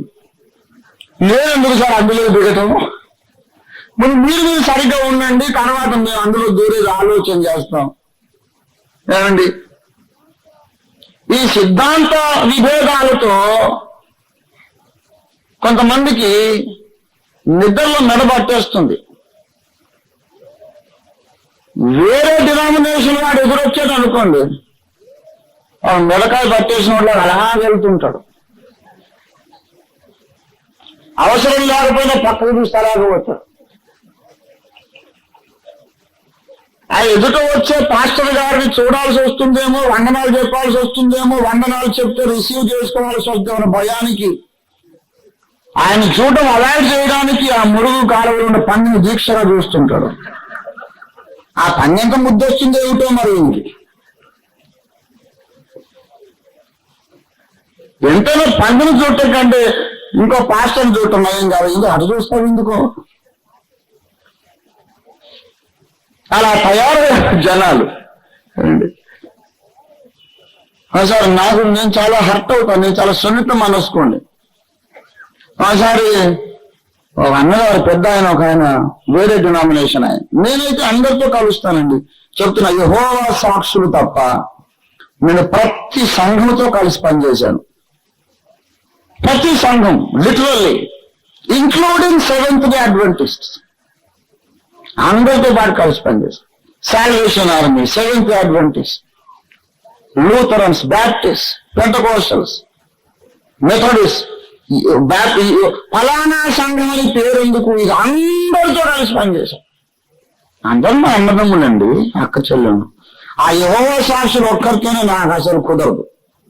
యేసు ప్రభు దేవుడే కాదంటుంటే ఆయనతో ఏం చుట్టరికం చేస్తాం మనం. ఇంకా వారిని క్రీస్తు శరీరములు అంగములుగా నేను గుర్తించాను.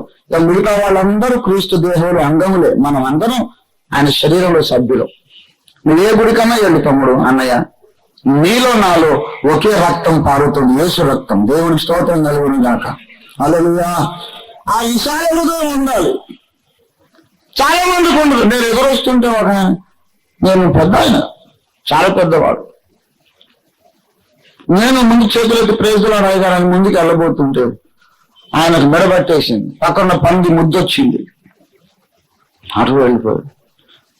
నేను వెళ్ళి మరీ మొహం మీదకి నిదాన ప్రేజులాడన్నా సరే కష్టంగా మొహమంతా వికారంగా పెట్టుకుని వెళ్ళిపోయాడు పక్క నుంచి. చాలా హర్ట్ అయ్యా. సేవలో అప్పుడు 2-3 సంవత్సరాలు చిన్నాడు. నా రూమ్ లోకి వచ్చి చాలా బాధగా కూర్చున్నా. తమ్ముడు ఒకడు వచ్చాడు. ఏంటన్నయ్య బాధపడుతున్నావు ఏంటనన్నా. ఇలా పెద్ద పాస్టర్ గారిని అయినా నేను ఇప్పుడు ప్రేజ్లాడు అయ్యారు, వందనాల దగ్గరికి వెళ్తే మొహం తిప్పేసి వెళ్ళిపోయాడు. చాలా బాధ వేసింది తమ్ముడు. ఎందుకన్నా బాధపడుతున్నావు అన్నాడు. కా తమ్ముడు, ఈ రోడ్డు మీద ఏదో మొహం తిప్పేసి వెళ్ళిపోయాడు, రేపు పరలోక రాజ్యంలో కూడా అప్పుడప్పుడు చౌరస్తాలు ఎక్కడో కలుసుకోవాలి కదా నాయన, అప్పుడు కూడా మెడలు తిప్పేసుకుని వెళ్ళిపోతాడు ఏంటి ఆయన. రేపు కలిసి ఉండాల్సిన వాళ్ళంగా యుగ యుగాలు పరలోకంలో. నీ సంఘం వేరు కావచ్చు, నా సంఘం వేరు కావచ్చు, అందరం యేసుప్రభు రక్తంలోనే కడగబడ్డాం కదా. పరలోకానికి వచ్చాక అప్పుడు ఎలా తప్పించుకుంటాడో అంటున్నాను నేను. అంటే తమ్ముడు, అన్నయ్య నువ్వు ఏ చింతపడొద్దు, ఈయన అక్కడికి రానే రాడు అని. అసలు అక్కడికి వచ్చాక తాను చూచుచున్న సహోదరుణ్ణి ప్రేమించని వాడు చూడని దేవునిని ప్రేమించలేడు. ఎలాగ ప్రేమిస్తాడు? ఎవరైనా కానివ్వండి, సిద్ధాంతంలో స్లైట్ గా తేడా ఉండొచ్చు, అంత మాత్రమే అన్నయ్య తమ్ముడు కాకపోతారా ఏమండి? అన్నదమ్ములు పోట్లాడు, ఇప్పటి నుంచి నువ్వు నా అన్నవు కాదు, నేను నీకు తమ్ముడు కాదు అంటాడు, నువ్వు నా కొడుకు కాదు అంటాడు. కాకపోతే ఇంకేమవుతాడు? బాగుండదు అవుతాడా? ఆ కొడుకే చుట్టరికం వరస అనేది మారదు నాయన. ఇంకేమవుతాడు? రక్తం పెంచుకొని పుట్టావు, నువ్వు కాదంగా మాత్రమే అంత మాత్రం కాకపోతాడా? అన్ని సంఘములను మనము ప్రేమించడం నేర్చుకోవాలి. ఈ రోజుల్లో ఒక సంఘానికి పొంతన కుదరడం లేదు. ఎందుకు? Because the faith is different, doctoral differences, సిద్ధాంత గందరగోళము కారణంగా, అభిప్రాయాలు వేరైన కారణంగా ఒకరి మీద ఒకరికి స్పర్ధలు వచ్చినాయి, విద్వేషాలు వచ్చినాయి, అసూయలు, ఈర్ష్య, కాఠిన్యం, అసలు అన్నయ్య తమ్ముడు చెల్లెమ్మ అనే ప్రేమ నశించింది. వీళ్ళు అయిదా క్రైస్తవ్యం అని అన్యులు ఎగతాళి చేసేటట్టు మారిపోయింది. దేవుని బిడ్డలారా, మేడగదిలో పరిశుద్ధాత్మ ముమ్మరంగా కుమ్మరించబడ్డ కారణంగా ఒక్క ప్రసంగానికి 3,000 మంది, ఒక్క ప్రసంగానికి 5,000 మంది రక్షణ పొందారు. ఈనాడు ఎన్ని ప్రసంగాలు చేసినా ఆత్మ రక్షణ పొందడం లేదు. కారణం ఏంటి? పరిశుద్ధాత్మ కుమ్మరింపు లేదు. పరిశుద్ధాత్మ కుమ్మరింపు ఎందుకు లేదు? మేడగదిలో ఉన్న ఏక మనస్సు ఈనాడు లేదు. వారు ఏక మనస్సుతో ఎడతెగ ప్రార్థించగా వారు కూడి ఉన్న ఇల్లంతయు వేగముగా వీచు బలమైన గాలి వంటి ధ్వని ఒకటి నిండెను. పరిశుద్ధాత్మ వారి మీదికి వ్రాలగా వారు శక్తివంతులై బలమైన సువార్త సేవ చేశారు. ఏక మనస్సుతో ప్రార్థించినప్పుడు పరిశుద్ధాత్మ దిగొచ్చాడు. ఈనాడు మనకి ఏక మనస్సు లేదు కనుక పరిశుద్ధాత్మ రాడు. పరిశుద్ధాత్మ రాడు కనుక ఉజ్జీవం రాదు. సంఘాలు కట్టబడవు, కొత్త ఆత్మలు రావు. దేవుని బిడలారా, ఆనాడు 2 తలంపుల మధ్య తడబాటు, ఈనాడేమో లెక్కలేనన్ని తలంపుల మధ్య తడబాటు. ఈ తడబాటు కారణం ఏంటి? ఆనాడు తడబాటుకు ఎవరు కారణమో ఈనాడు తడబాటుకు ఆమె కారణం. ఆనాడు తడబాటుకు యెజబెలు కారణం, ఈనాడు తడబాటు కూడా యెజబెలే కారణం. యెజబెలు ఎక్కడ ఉన్నదో అక్కడ ఏలియా రావాలి. ప్రకటన 2:20 చెప్పాడు, నీ క్రియలను, నీ ప్రేమను, నీ సహనమును, నీ విశ్వాసమును, నీ పరిచర్యను నేను ఎరుగుదును. అయినను నీ మీద తప్పు ఒకటి మోపవలసి ఉన్నది. యెజబెలు అనే స్త్రీని నీవు ఉండనిచ్చుచున్నావు. యెజబెలు అనే స్త్రీని నీవు ఉండనిచ్చుచున్నావు. అది నువ్వు చేస్తున్న తప్పు. యెజబెలు ఇప్పుడు ఎక్కడదండి? అప్పుడు ఎక్కడో చచ్చిపోయిందిగా.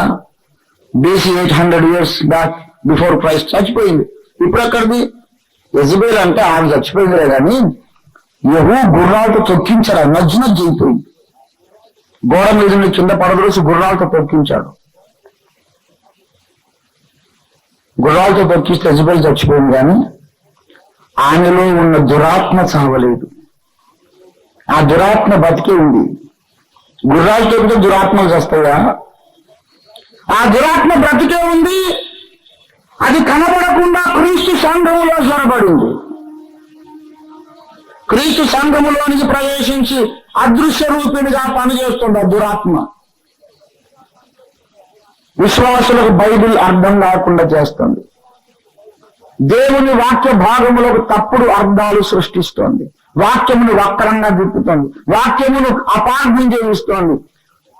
ఈ లెక్కలేనన్ని సిద్ధాంతాలు ఏర్పడడానికి యెజబెలు ఆత్మే కారణం. యెజబెలు యొక్క లక్షణం అదే. ఎక్కడున్నా దాని లక్షణం అదే. దాని పని అదే. పిల్లి ఉందనుకోండి, ఇండియాలో కూడా మ్యావ్ అంటుంది, అమెరికాలో కూడా మ్యావ్ అంటుంది. అమెరికాకి వెళ్ళి భోగం అంటుందా? అది పిల్లి. అది ఎక్కడైనా మ్యావ్ మ్యావ్ అనేసిందే. యెజబెలు ఆత్మ. అది కనబడేలా పనిచేసినా కనబడకుండా పనిచేసినా దానికి ఒకటే, దాని మ్యావ్ మ్యావ్ అంటేనే వచ్చి ఇంకోటి రాదు. దానికి తెలిసింది ఒకటే పని, దేవుని ప్రజల మధ్యలో తడబాటు సృష్టించుట. కన్ఫ్యూజన్. వినండి ఇప్పుడు బాగా దయచేసి. అంత్యకాలంలో ఏలియా ఎందుకు రావాలి? అన్నిటినీ చక్కబెట్టడానికి రావాలి. అన్నిటిని కుదురుబాటు చేయడానికి ఏలియా అవసరం. అన్నిటిని కుదురుబాటు ఎందుకు చేయాలి అంటే అన్ని చెడిపోయి ఉన్నాయి కాబట్టి. అన్నిటినీ వినండి బాగా, అన్నిటినీ కుదురుబాటు చేయడానికి ఏలియాయే ఎందుకు రావాలి? దానియే ఎందుకు రాకూడదు? ఎలీషా ఎందుకు రాకూడదు? మోసే ఇంకా ఇతరులు ఉన్నారుగా. అన్నిటిని కుదురుబాటు చేయడానికి ఏలియా ప్రవక్త ఎందుకు కావాలి? ఎందుకంటే ఎదుర్కోవాల్సిన శత్రువు యెజబెలు కాబట్టి ఏలియాయే రావాలి. ఎదుర్కోవాల్సిన శత్రువు ఫరో అయితే మోసే వస్తాడు. కానీ ఇక్కడ మనం ఎదుర్కోవాల్సిన శత్రువు ఫరో కాదు. ఎవరు? యెజబెలు. యెజబెలును ఎదుర్కోవడానికి ఎవరు కావాలి? ఏలియా కావాలి. కనుక ఇప్పుడు ఏలియా వచ్చినప్పుడు ఏం చేస్తాడంటే యెజబెలు యొక్క పని పడతాడు. ఇక యెజబెలు భాతం పడతాడు. యెజబెలు ఇన్ని సిద్ధాంతాలను ఎలా సృష్టించింది? వాక్యమును వక్రముగా త్రిప్పుట ద్వారా. ఏలియా వచ్చి మరి అన్నిటిని కుదురుబాటు ఎలా చేస్తాడు? వాక్యమును సరిగా వ్యాఖ్యానించుట ద్వారా. లేఖనములను వంకరగా వ్యాఖ్యానించి యెజబెలు ఆత్మ గందరగోళాన్ని సృష్టించింది. వాక్యములకు సరి అయిన భాష్యం చెప్పి ఏలియా యెజబెలు కార్యాలను ధ్వంసం చేస్తాడు. అంత్యకాలములో ఏలియా రావాలన్న మాట నిజమే, ఏలియా వచ్చును అనే మాట నిజమే. కానీ ఏలియా వచ్చి చేయాల్సింది అద్భుతాలు, సూచక్రియలు, సచ్చిన వాళ్ళని లేపడం కాదు. యెజబెలు భరతం పట్టగలిగిన వాడే ఏలియా. తడబాటును దూరం చేయగలిగిన వాడే, పటాపంచలు చేయగలిగిన వాడే ఏలియా. 2 తలంపులు 2 వందల తలంపుల మధ్య తడబాటులో ఉన్న ప్రజలను స్పష్టమైన ఒక విశ్వాసంలోకి నడపగలిగిన వాడే ఏలియా. విలియం మారియన్ బ్రాన్హమ్ గారు ఏలియాను ఒప్పుకోవడానికి నాకేమీ అభ్యంతరం లేదు. But what did he do to destroy the work of Jezebel? యెజబెలు బోధలను వక్రీకరిస్తోంది కనుక ఏలియాతో క్వాలిఫికేషన్ ఉండాలి. He must be the master of hermeneutics. Hermeneutics అంటే వ్యాఖ్యాన శాస్త్రము. హెర్మెన్యూటిక్స్ అంటే the science of preaching, the science of interpretation. అదొక సైన్స్ ఉంది, హెర్మెన్యూటిక్స్ అనే సైన్స్. చాలా మాస్టర్స్ థియాలజికల్ డిగ్రీ మనం చదివితే మనం అది తప్పక టచ్ చేస్తాం ఆ సబ్జెక్టు. దేవుని బిడ్డలారా, దేవుని వాక్యమును వ్యాఖ్యానించే పద్ధతులు కొన్ని ఉన్నాయి. ఆ వ్యాఖ్యాన సూత్రముల ప్రకారం మనం వ్యాఖ్యానించకపోతే తప్పుడు బోధలు పుడతాయి. అడ్డగోలుగా బైబిల్ని వ్యాఖ్యానించినందుకు రకరకాల భిన్న సిద్ధాంతాల గందరగోళం పుట్టింది. ఆ గందరగోళం తొలగించి అసలు అపోస్తలులు ఏం చేశారు? చిలకరించారా, ముంచారా? లేదు జెండా కిందకి తీసుకెళ్లి నడిపించారా? అపోస్తలులు పరిశుద్ధాత్మను పొందమని చెప్పారా? ఆ భాషలు మాట్లాడమని చెప్పారా? వద్దని చెప్పారా? పౌలు భక్తుడే కనుక ఈనాడు మళ్ళీ భూమి మీదకి వస్తే భాషలు మాట్లాడమంటాడా? వద్దు దానిపోయి అంటాడా? పౌలు భక్తుడే కనుక ఈనాడు భూమి మీదకి వస్తే ఏం చెబుతాడు? శ్రమల కాలానికి ముందు సంఘం ఎత్తబడుతుందని పౌలు చెబుతాడా, లేక తర్వాత ఎత్తబడుద్దని చెబుతాడా? What would Paul preach regarding the second coming of Christ? అపోస్తలులు దిగి వస్తే ఏ సిద్ధాంతం బోధిస్తారో దానిని మనం ఇప్పుడు బోధించాలి, పాటించాలి. మా తాత నాకు అలాగ చెప్పాడు, మీ తాత మీకు ఇంకోలాగా చెప్పాడు. అసలు ఈ తాతలందరికీ తాత ఏం చెప్పాడు? మా తాత చెప్పింది ముఖ్యం కాదు, మీ తాత చెప్పింది ముఖ్యం కాదు. అపోస్తలిక సంఘ పితామహుడైన పౌలు ఏం చెప్పాడో అది ముఖ్యం. సహోదరులారా, పరిశుద్ధులకు ఒకసారే అప్పగింపబడిన ఆ బోధ కొరకు మీరు పోరాడవలెనని మిమ్మల్ని వేడుకొనుచు మీకు వ్రాయవలసి వచ్చెను. యూదా పత్రిక 3వ వచనం. ఆ బోధ కొరకు మీరు పోరాడండి. ఎందుకు?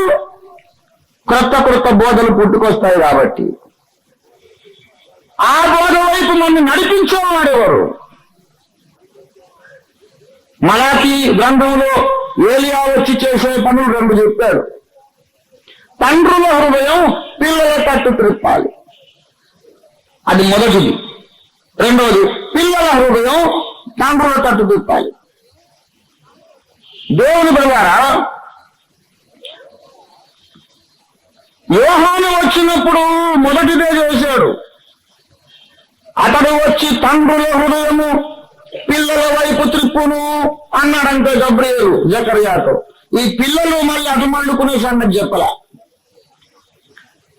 ఏలియా వచ్చి చేయవలసిన పనులు రెండు.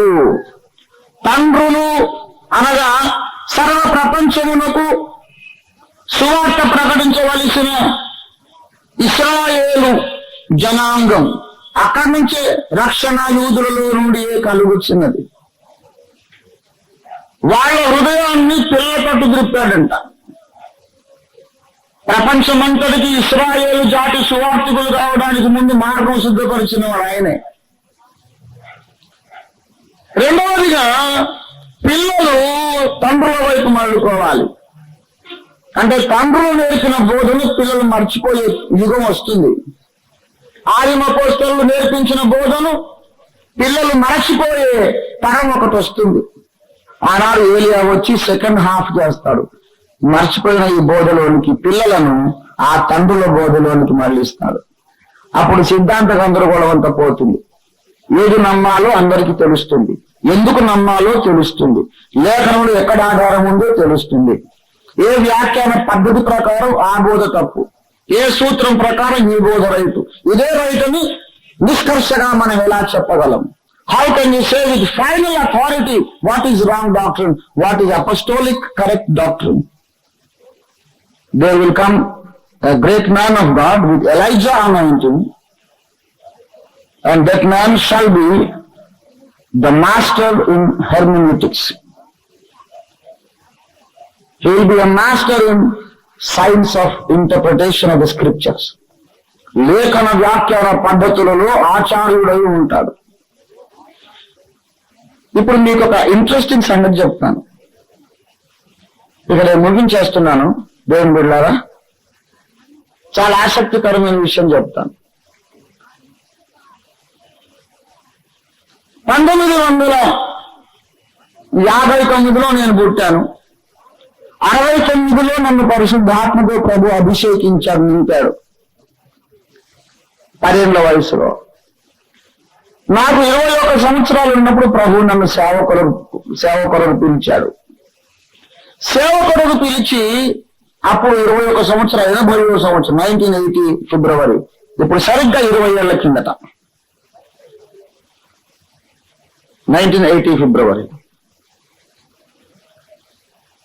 ఆయన 80లో పిలిచాక 82లో నేను ప్రార్థన చేస్తుండగా నా గదిలోకి ప్రభు వచ్చాడు. అనేకులు నమ్మలేరు, కానీ ప్రభు రియల్ గా వచ్చాడు. మంచం దగ్గర ఇలా మోకరించి, నేను ఎక్కువసేపు మోకాళ్ళ మీద ఉండలేను, బలహీనుంది, కాళ్ళు తిమ్మిరెక్కుతాయి. మోచేతులు అలాగ మంచం మీద ఆంచి మోకాళ్ళ మీద ఉండి ప్రార్థిస్తాను. తెల్లటి వస్త్రాలు ధరించి డాబా టెరెస్ అలాగే ఉంది. ఇది నా మంచం మీద పాదాలు కనపడింది. పైకి చూస్తే చూడలేని వెలుగు. ప్రభు ముఖం చూశానని చెప్పలేను, చెత్త అబద్ధం అవుతుంది. భయం వేసింది, గుండె దబదలాడింది. ప్రభు ఆనాడు నాకు దర్శనం చూపించాడు. 9 పుస్తకాలు, ఒక్కో పుస్తకం మీద అట్ట తీసి విషయ సూచన చూపించాడు. మొదటి పుస్తకం యుగాంతము, రెండవ పుస్తకం పరిశుద్ధ దేవుని గురించిన జ్ఞానం. ఆ అట్ట రఫ్ గా ఫిగర్ చూసుకున్నాను, బొమ్మ. అప్పుడు దర్శనంలో చూసిన బొమ్మలే నా కవర్ మీద ఉండేవి. అన్ని బుక్స్ కవర్స్ మీద ఉండేవి దేవుడు చూపించిన ఆ బొమ్మలు. 3వది విశ్వ ప్రణాళిక, 4వది సింహనాదం, 5వది మహిమ ప్రపంచం, 6వది మరి ఆదీప స్తంభం, 7వది విశ్వ చరిత్ర, 8వది బైబిల్ వ్యాఖ్యాన పద్ధతులు, 9వది పుస్తకం ఉంది, అట్ట మీద తెల్లగా ఉంది, లోపల కాగితాలు తెల్లగా ఉన్నాయి, ఏమి 9వది పుస్తకం ఖాళీ, మొత్తం తెల్ల కాగితాలు. అదేంటి ప్రభు అది చెప్పలేదు ఏంటి, నాకు సరిగ్గా చూడలేకపోతున్నాను ఏంటంటే, దాని సంగతి ఇప్పుడు మర్మము నీకు ఇప్పుడు తర్వాత చెబుతాను, ఇప్పుడు చెప్పనన్నాడు. 82 తర్వాత ఎప్పుడో 92, 93లో మళ్ళీ ప్రభు నన్ను అడిగాడు, 9వ పుస్తకం సంగతి అడగలేదు ఏంటి బాబు నువ్వు చెప్తావు అన్నావు కదా ప్రభు, ఎదురు చూస్తున్నాను అన్నాడు. ప్రభు అన్నాడు, అది నువ్వు కలంతో రాయకూడదు, నాలుకతో రాయాలన్నాడు. 4తో రాయడం ఏంటి ప్రభువా, నాకు అర్థం కాలేదు. 3ని I'm the most ignorant, most innocent, foolish child of God. నాకు అర్థం కాదు 4తో రాయటం ఏంటి. నా నాలుక త్వరగా రాయి వాని కలము వలె ఉన్నదాన్ని చదవలేదా, మా పరిచర్య మూలముగా కాగితము మీద గాక సిరాతో కాక మా పరిచర్య మూలముగా పరిశుద్ధాత్మ ద్వారా మెత్తని హృదయములని పలకల మీద వ్రాయబడిన పత్రిక మీరు కారా అని పౌలు అన్నాడు. చదవలేదా? నువ్వు కలంతో రాయదు, నాలుకతో రాయాలి. పుస్తకాల మీద కాదు, ప్రజల హృదయాల మీద రాయాలి. నువ్వు ఒక బైబిల్ కాలేజీ స్థాపించబోతున్నావు అని చెప్పాడు 10 సంవత్సరాలు అయ్యాక. అందుకే దాని పేరు లేదు, ఊరికి తెల్ల పుస్తకం. ఇవి ఈ 9 పుస్తకాలు నాకు ప్రభు చూపించాక అన్నాడు ఏంటంటే, ప్రభు చెప్పాడు చాలా మంది గేలు చేస్తారు, నవ్వుతారు, కొందరు నమ్మగలరు, కొందరు నమ్మలేరు. యేసుప్రభు ఏమన్నాడు, అంగీకరించడానికి మీకు మనస్సు ఉంటే అన్నాడు. అనుగ్రహము పొందిన వారు తప్ప ఎవరు అంగీకరించాలన్నాడు. 2 ఉండాలి. దైవ మర్మములు గ్రహించాలంటే అంగీకరించే మనస్సు మనకు ఉండాలి, దేవుని నుండి మనకు అనుగ్రహం రావాలి. ఈ 2 ఉంటే సంగతులు అర్థమవుతుంది. అది లేదు వారు ఎలాగో నవ్వుతారు.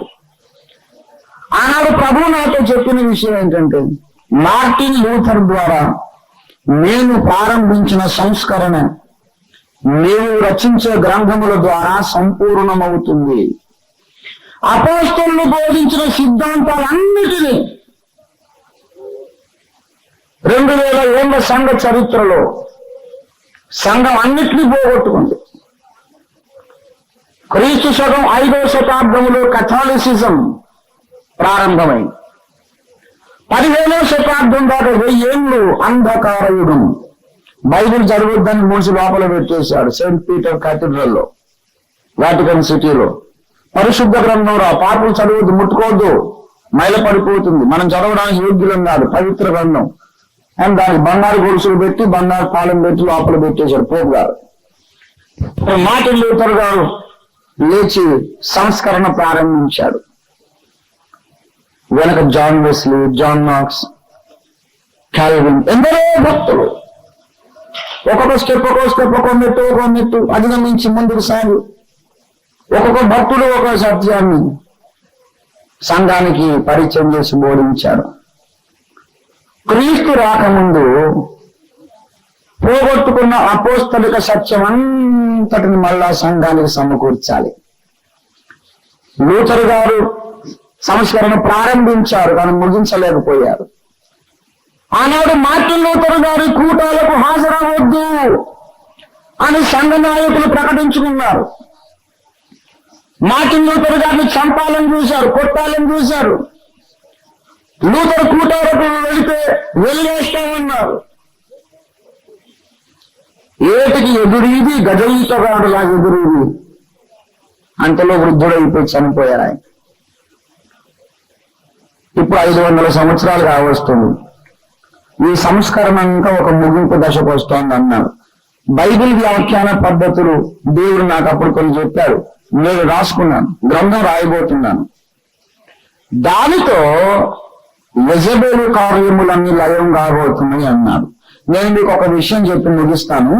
దేవుని బిడలారా, సంఘములో ఉన్న సిద్ధాంత గందరగోళాలకు ముఖ్యమైన కారణం వాక్య వివరణ పద్ధతులు తెలియకపోవడమే, మెథడ్ ఆఫ్ ఇంటర్ప్రిటేషన్ తెలియకపోవడమే.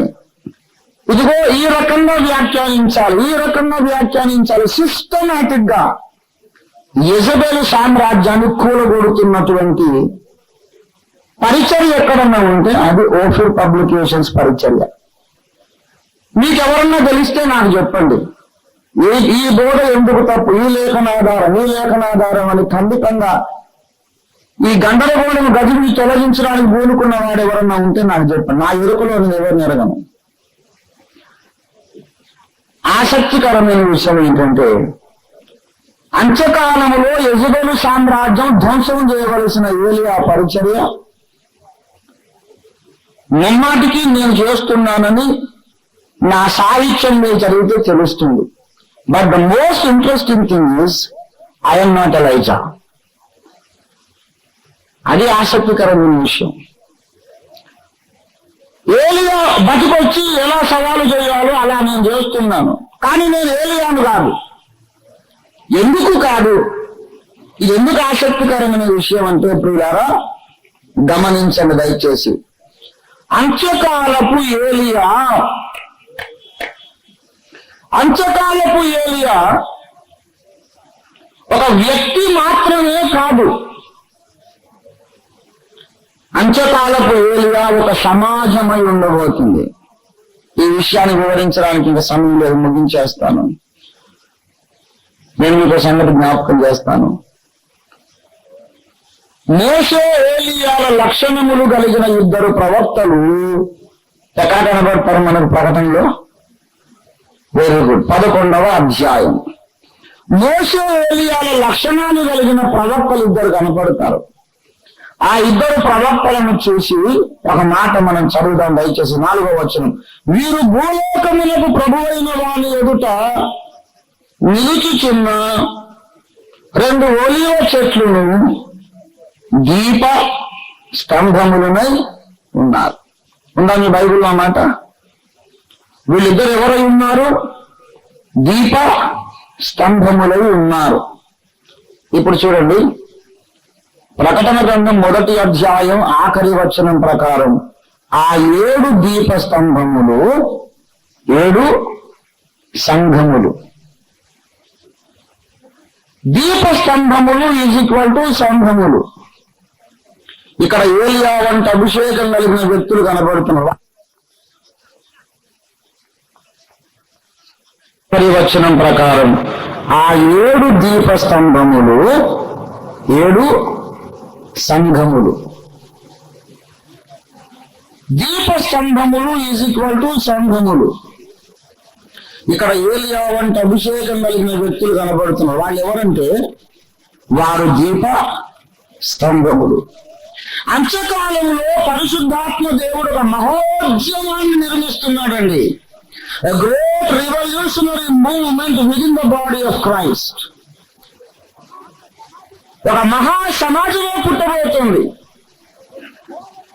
కొన్ని కోట్ల మంది ఏలియాలు వేస్తారు. ఇన్నాళ్ళ వరకు 2 తలంపుల మధ్య తడబడుచుందురు అని గర్జన చేసే లక్షలాది మంది భక్తులు సంఘం తయారవుతారు. ఆనాడు ఒక్క ఏలియా అడిగాడు కర్మేలు కొండ మీద. ఈనాడు ఒక్కడు కాదు, వేల మంది, లక్షల మంది, కోట్ల మంది అడుగుతారు సింహగర్జన. పెద్దలారా, తండ్రులారా, సహోదరులారా, మనం ఇంకెంతకాలంలో తడబడదాం? బయలుదేవుడా, యెహోవా దేవుడా తెలుసుకుందాం. ఈ బాప్తిస్ముడైతే అదురైతే తెలుసుకుందాం. భాషలు ఉన్నాయా, ఆగిపోయినాయా, ముందు లేఖన కాంతిలో తెలుసుకుందాం. Will come back to the apostolic original doctrine. అసలు ఏం చెప్పారో అది మనం ప్రారంభంలో మన పెద్దలు పరిశుద్ధులు ఏం చెప్పారో అది మనం నమ్ముదాం అని ఈ లాంగ్వేజ్ మాట్లాడేవాళ్ళు లెక్కలేనంత మంది ఉంటారు. అందుకే వారు దీపస్తంభం అంటే ప్రాఫెటిక్ లాంగ్వేజ్, ప్రవచన అర్థము సంఘము. అయితే ఏలియా వలె సింహగర్జన చేసి, ఏలియా వలె తడబాటుకు వ్యతిరేకంగా పోరాడే ఆ సంఘ నిర్మాణం దేవుడు ఇండియాలో మొదలు పెట్టాడు. నేను అందులో ఒక రాయిని, నాతో మొదలు పెట్టాడు ఒక రాయిని. ఇంకా చాలా రాళ్ళు తయారవుతాయి. ఇక్కడ చాలా మంది ఉన్నారు. దేవుని బిడ్డలారా, నేను సేవ ప్రారంభించినప్పుడు నా జేబులో ₹100 మొదలు పెట్టాను. ఆఖరి జీతం ఎత్తుకున్నాను, ₹25 జేబులో పెట్టుకుని మిగతా నా జీతం అంతా మా ఇంట్లో పెద్దలకి ఇచ్చేసాను. సైకిల్ మీద బయలుదేరాను, ₹25. సైకిల్ టీం బయలుదేరి రంగారెడ్డి జిల్లా సేవ చేస్తున్నాం. దేవుడు పరిశుద్ధాత్మ దేవుడు మాట్లాడి ఈ డబ్బు పలానా అతనికి అవసరం ఇచ్చేయమన్నాడు. ఈ దేవుడు ప్రభువా, ఉన్నాయి నాకు చాలా నువ్వు ఇస్తావని అనుకుంటుంటే ఉన్నాయి కూడా లాక్కుంటున్నావు ఏంటి అని ఇవ్వనన్నాను. దేవుడు అడిగాడు, నేను తీసుకోను అనుకో ఆ 25 రూపాయలతో ఎంతకాలం బతుకుతావు అన్నాడు. నాకు ఏం అలవాట్లు లేవు కదా ప్రభు, అప్పుడప్పుడు టీ తాగుతానంటే నాకు 1 వీక్ సరిపోతాయి 25 రూపాయలు అన్నా. మరి వారం అయ్యా ఎవడు పోషించాలి నిన్ను అన్నాడు. నువ్వే పోషించాలి ఆయన అన్నాను. మరి వారం అయ్యాక పోషిస్తాను, వాళ్ళు పోషించలేనా, ఇచ్చే 20 రూపాయలు అన్నాడు. చిత్తం తండ్రిని ఇచ్చా కానీ దిగులుగా తడుముకుంటున్నా, గుండ్రగా తగులుతుంది 50 రూపాయల బిళ్ళ, ₹1 బిళ్ళ. అలా ప్రారంభమైంది నా సేవ ప్రియులారా.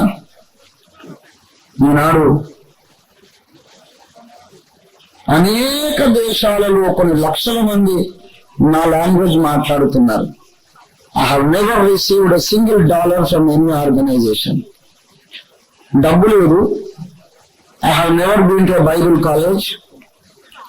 ఏ చదువు సరిగ్గా చదువుకోలే. పరిశుద్ధాత్మ దేవుడు కార్యం చేసి కొన్ని లక్షల మంది నన్ను అడుగుతున్నారు, ఇంకెంతకాలము 2 తలంపుల మధ్య తడబడుచుంది. నేను ఒక్కరిని ఏలియానని కాదు, నేను కాను, యోహాను కూడా కానన్నాడు. నేను కానని చెప్తున్నా. నేను చెప్పేది ఏంటంటే మనం అందరం ఏలియాలం అవుదాం. దేవుని స్తోత్రం కలిగింది. కానీ నేను చెప్పేది అది, నేను ఏలియానని కాదు నాయన. ఇక్కడ ఉన్న ప్రతి దేవుని కుమారుడు, దేవుని కుమార్తె, దేవుని ఎదున్న ప్రతి బిడ్డ, ప్రతి విశ్వాసి ఒక ఏలియాలాగా లేవాలి. చెప్తున్నా, రాజమండ్రిలో ఒక ఏలియా వంటి దీపస్తంభం కట్టుబడాలి. అలా విశాఖపట్నం, కాకినాడ, గుంటూరు, హైదరాబాద్, ప్రతి సిటీ, ప్రతి టౌన్ లో, ప్రతి దేశంలో ఏలియా వలె యెజబెలు కార్యములు ధ్వంసం చేసి ఆత్మాభిషిక్తులు బయలుదేరాలి. దేవుని బిడ్డలారా, నేను మీకు ఒక మాట అడుగుతున్నాను. ప్రపంచపు సంస్థలన్నిటి దర్శనాలు మీరు చదవండి. రోగులను స్వస్థపరిచేవారు ఉన్నారు, సువార్త ప్రకటించాలని భారం కలిగిన వారు ఉన్నారు, సంఘములు కట్టాలనే భారం కలిగిన వాళ్ళు ఉన్నారు, అనాథ శరణాలయాలు స్థాపించాలనే వాళ్ళు ఉన్నారు, ఎన్నో రకరకముల సేవ చేస్తున్నారు. యెజబెలు ఆత్మను పారద్రోలాలి, దాని కార్యాలు ధ్వంసం చేయాలి అని పగబట్టిన సంస్థ ఎక్కడ కనపడిందా? ఎక్కడికి మీకుంటాను నాకు చెప్పండి, అడ్రస్ చెప్పండి. దేవుని బిడ్డలారా, అసలు యెజబెలు ఉన్నదని ఎవరికి తెలియదు. దాంతో పోరాటం ఏం చేస్తున్నారు? యెజబెలు ఉన్నది సంఘంలో, దాన్ని మనం వెళ్ళగొట్టాలన్న దర్శనమే రాలేదు. ప్రభు కృప చేత ఈ మట్టి బుర్ర నాకు వచ్చింది ఆ దర్శనం. తర్వాత కొన్ని వేల మందికి, లక్షల మందికి వచ్చింది, రేపు కొన్ని కోట్ల మందికి వస్తుంది. ఎవరికి లేని అపోజిషన్ నాకున్న కారణం ఏంటంటే, యెజబెలు ఇల్లు బీకి పందులు వేసేది నేనే. దేవుని బిడ్డలారా, ఎవరి జోలి మనకు అనవసరం. కానీ అసలు సిసలైన ఏలియా సేవ అంత్యకాలంలో మనం చేద్దాం. అనవసరంగా మీమాంసలో పడకండి. ఓఫీర్ గారు నేను ఏలియానని చెప్పుకున్నాడండి అని మీరు మళ్ళీ నా మీద రాళ్ళు రువ్వకండి. నేను చెప్పేది ఏమిటంటే, నేను కాదు, ఒక వ్యక్తి కాదు, ఏలియా అనే ఒక స్తంభము, ఒక దీప స్తంభం, ఒక సంఘం దేవుడు కట్టుచున్నాడు. ఈ దీప స్తంభమే బయలుదేరి ఏలియా వలె సింహగర్జన చేసి, యెజబెలు కార్యములు లయము చేసి అన్నిటినీ కుదురుబాటు చేస్తుంది. అంతవరకు ప్రభు పరలోక నివాసి అయి ఉంటాడు. ఒక ఏలియా లేస్తాడు, ఒక ఏలియా వంటి మహా ఉద్యమం లేస్తుంది. లక్షలాది సభ్యులు కలిగిన సమాజం ఏలియా వలె లేస్తుంది. యెజబెలు చేసిన గందరగోళం అంతా చక్కబడుతుంది. అప్పుడు యేసయ్య రెండవసారి వస్తాడు. ప్రభువైన యేసు త్వరగా రమ్ము అనే ప్రార్థన చేసేవారందరూ కూడా, యేసు రాకడ పట్ల ఆసక్తి పరులందరూ కూడా ఏలియా ఉద్యమములో చేరండి. Come join hands, let us together fight against the spirit of Jezebel. కలిసి నాతో కూడి యెహోవాను ఘనపరచండి. మనం అందరం ఏకంగా కూడి యెజబెలును సంఘం నుంచి పారద్రోలుదాం. దేవుడి పిలుపుని మీ హృదయంలో అవగాహనలోనికి తెచ్చున్నగా ప్రార్థన చేసుకున్నాం. తలలో వంచండి. కూర్చున్నాను, ఇప్పుడు అది మొలచును, మీరు దానిని ఆలోచింపరా? అని సైన్యములకు అధిపతి యొక్క దేవుడు సెలవిచ్చుచున్నాడు. ఇదిగో ఒక మొలకెత్తింది, ఒక నూతన క్రియ, ఒక నూతన విధాన పరిచర్య. దేవుని బిడ్డలారా, అంత్యకాలములో దేవుడు భూమి మీద ప్రారంభించిన ఈ నూతన కార్యాన్ని మీ ఆత్మ నేత్రాలతో చూడగలుగుతున్నారా? Are you able to see what God is doing on earth in these last days? ప్రభువా, నీ ఉద్యమములో నన్ను పాలు భాగస్తునిగా చేయమని ఆశ కలిగిన వారు మోకాళ్ళుని ఆకాశము తోటి 2 చేతులు పైకెత్తి ప్రార్థన చేసుకుందాం. ప్రభువా, నన్నొక సైనికురాలిగా సిద్ధపరచు, నన్నొక సైనికుడిగా సిద్ధపరచు. ఆ దీపస్తంభములో నేను ఉండునట్లు సహాయము చేయమని ప్రార్థించండి. అన్నిటికీ కుదురుబాటు జరగాలన్నావు. ఏలియా వస్తేనే అన్ని చక్కబడతాయి అన్నావు. ఆ తర్వాతే నేను వస్తానన్నావు తండ్రి. నన్ను ఒక ఏలియాగా సిద్ధపరచు. ఏలియా వలె సింహగర్జన చేసి సత్యం నిరూపించే వ్యక్తిగా నన్ను సిద్ధపరచమని ప్రార్థన చేయండి. హల్లెలూయా, హల్లెలూయా, హల్లెలూయా, హల్లెలూయా. ప్రతి వారు ప్రార్థన చేయండి. దయచేసి స్తోత్రం, స్తోత్రం, స్తోత్రం, స్తోత్రం. నీ రాకడ కొరకు నన్ను సిద్ధపరచు. నీ రాకడ కొరకు మార్గము సరళము చేయడానికి నన్ను వాడుకో. ఏలియా యొక్క రాకడ తప్పక జరగాలి. ఏలియా ఆత్మాభిషేకం సంఘం మీదికి రావాలి. The spirit of Elijah must come upon the church. The church must begin to speak the language of Elijah. ఏలియా అభిషేకం మన మీదికి రావాలి. ఏలియా భాష మనం మాట్లాడడం మొదలు పెట్టాలి. ఏలియాలాగా యెజబెలును తరమాలి. యెజబెలు కార్యాలు నాశనం చేయాలి. అప్పుడే ప్రభు వస్తాడు. ప్రియులారా, ప్రభు మనల్ని వాడుకున్నట్లుగా మనం ఆయనకు అర్పణ చేసుకుందాం, ప్రార్థన చేసుకుందాం.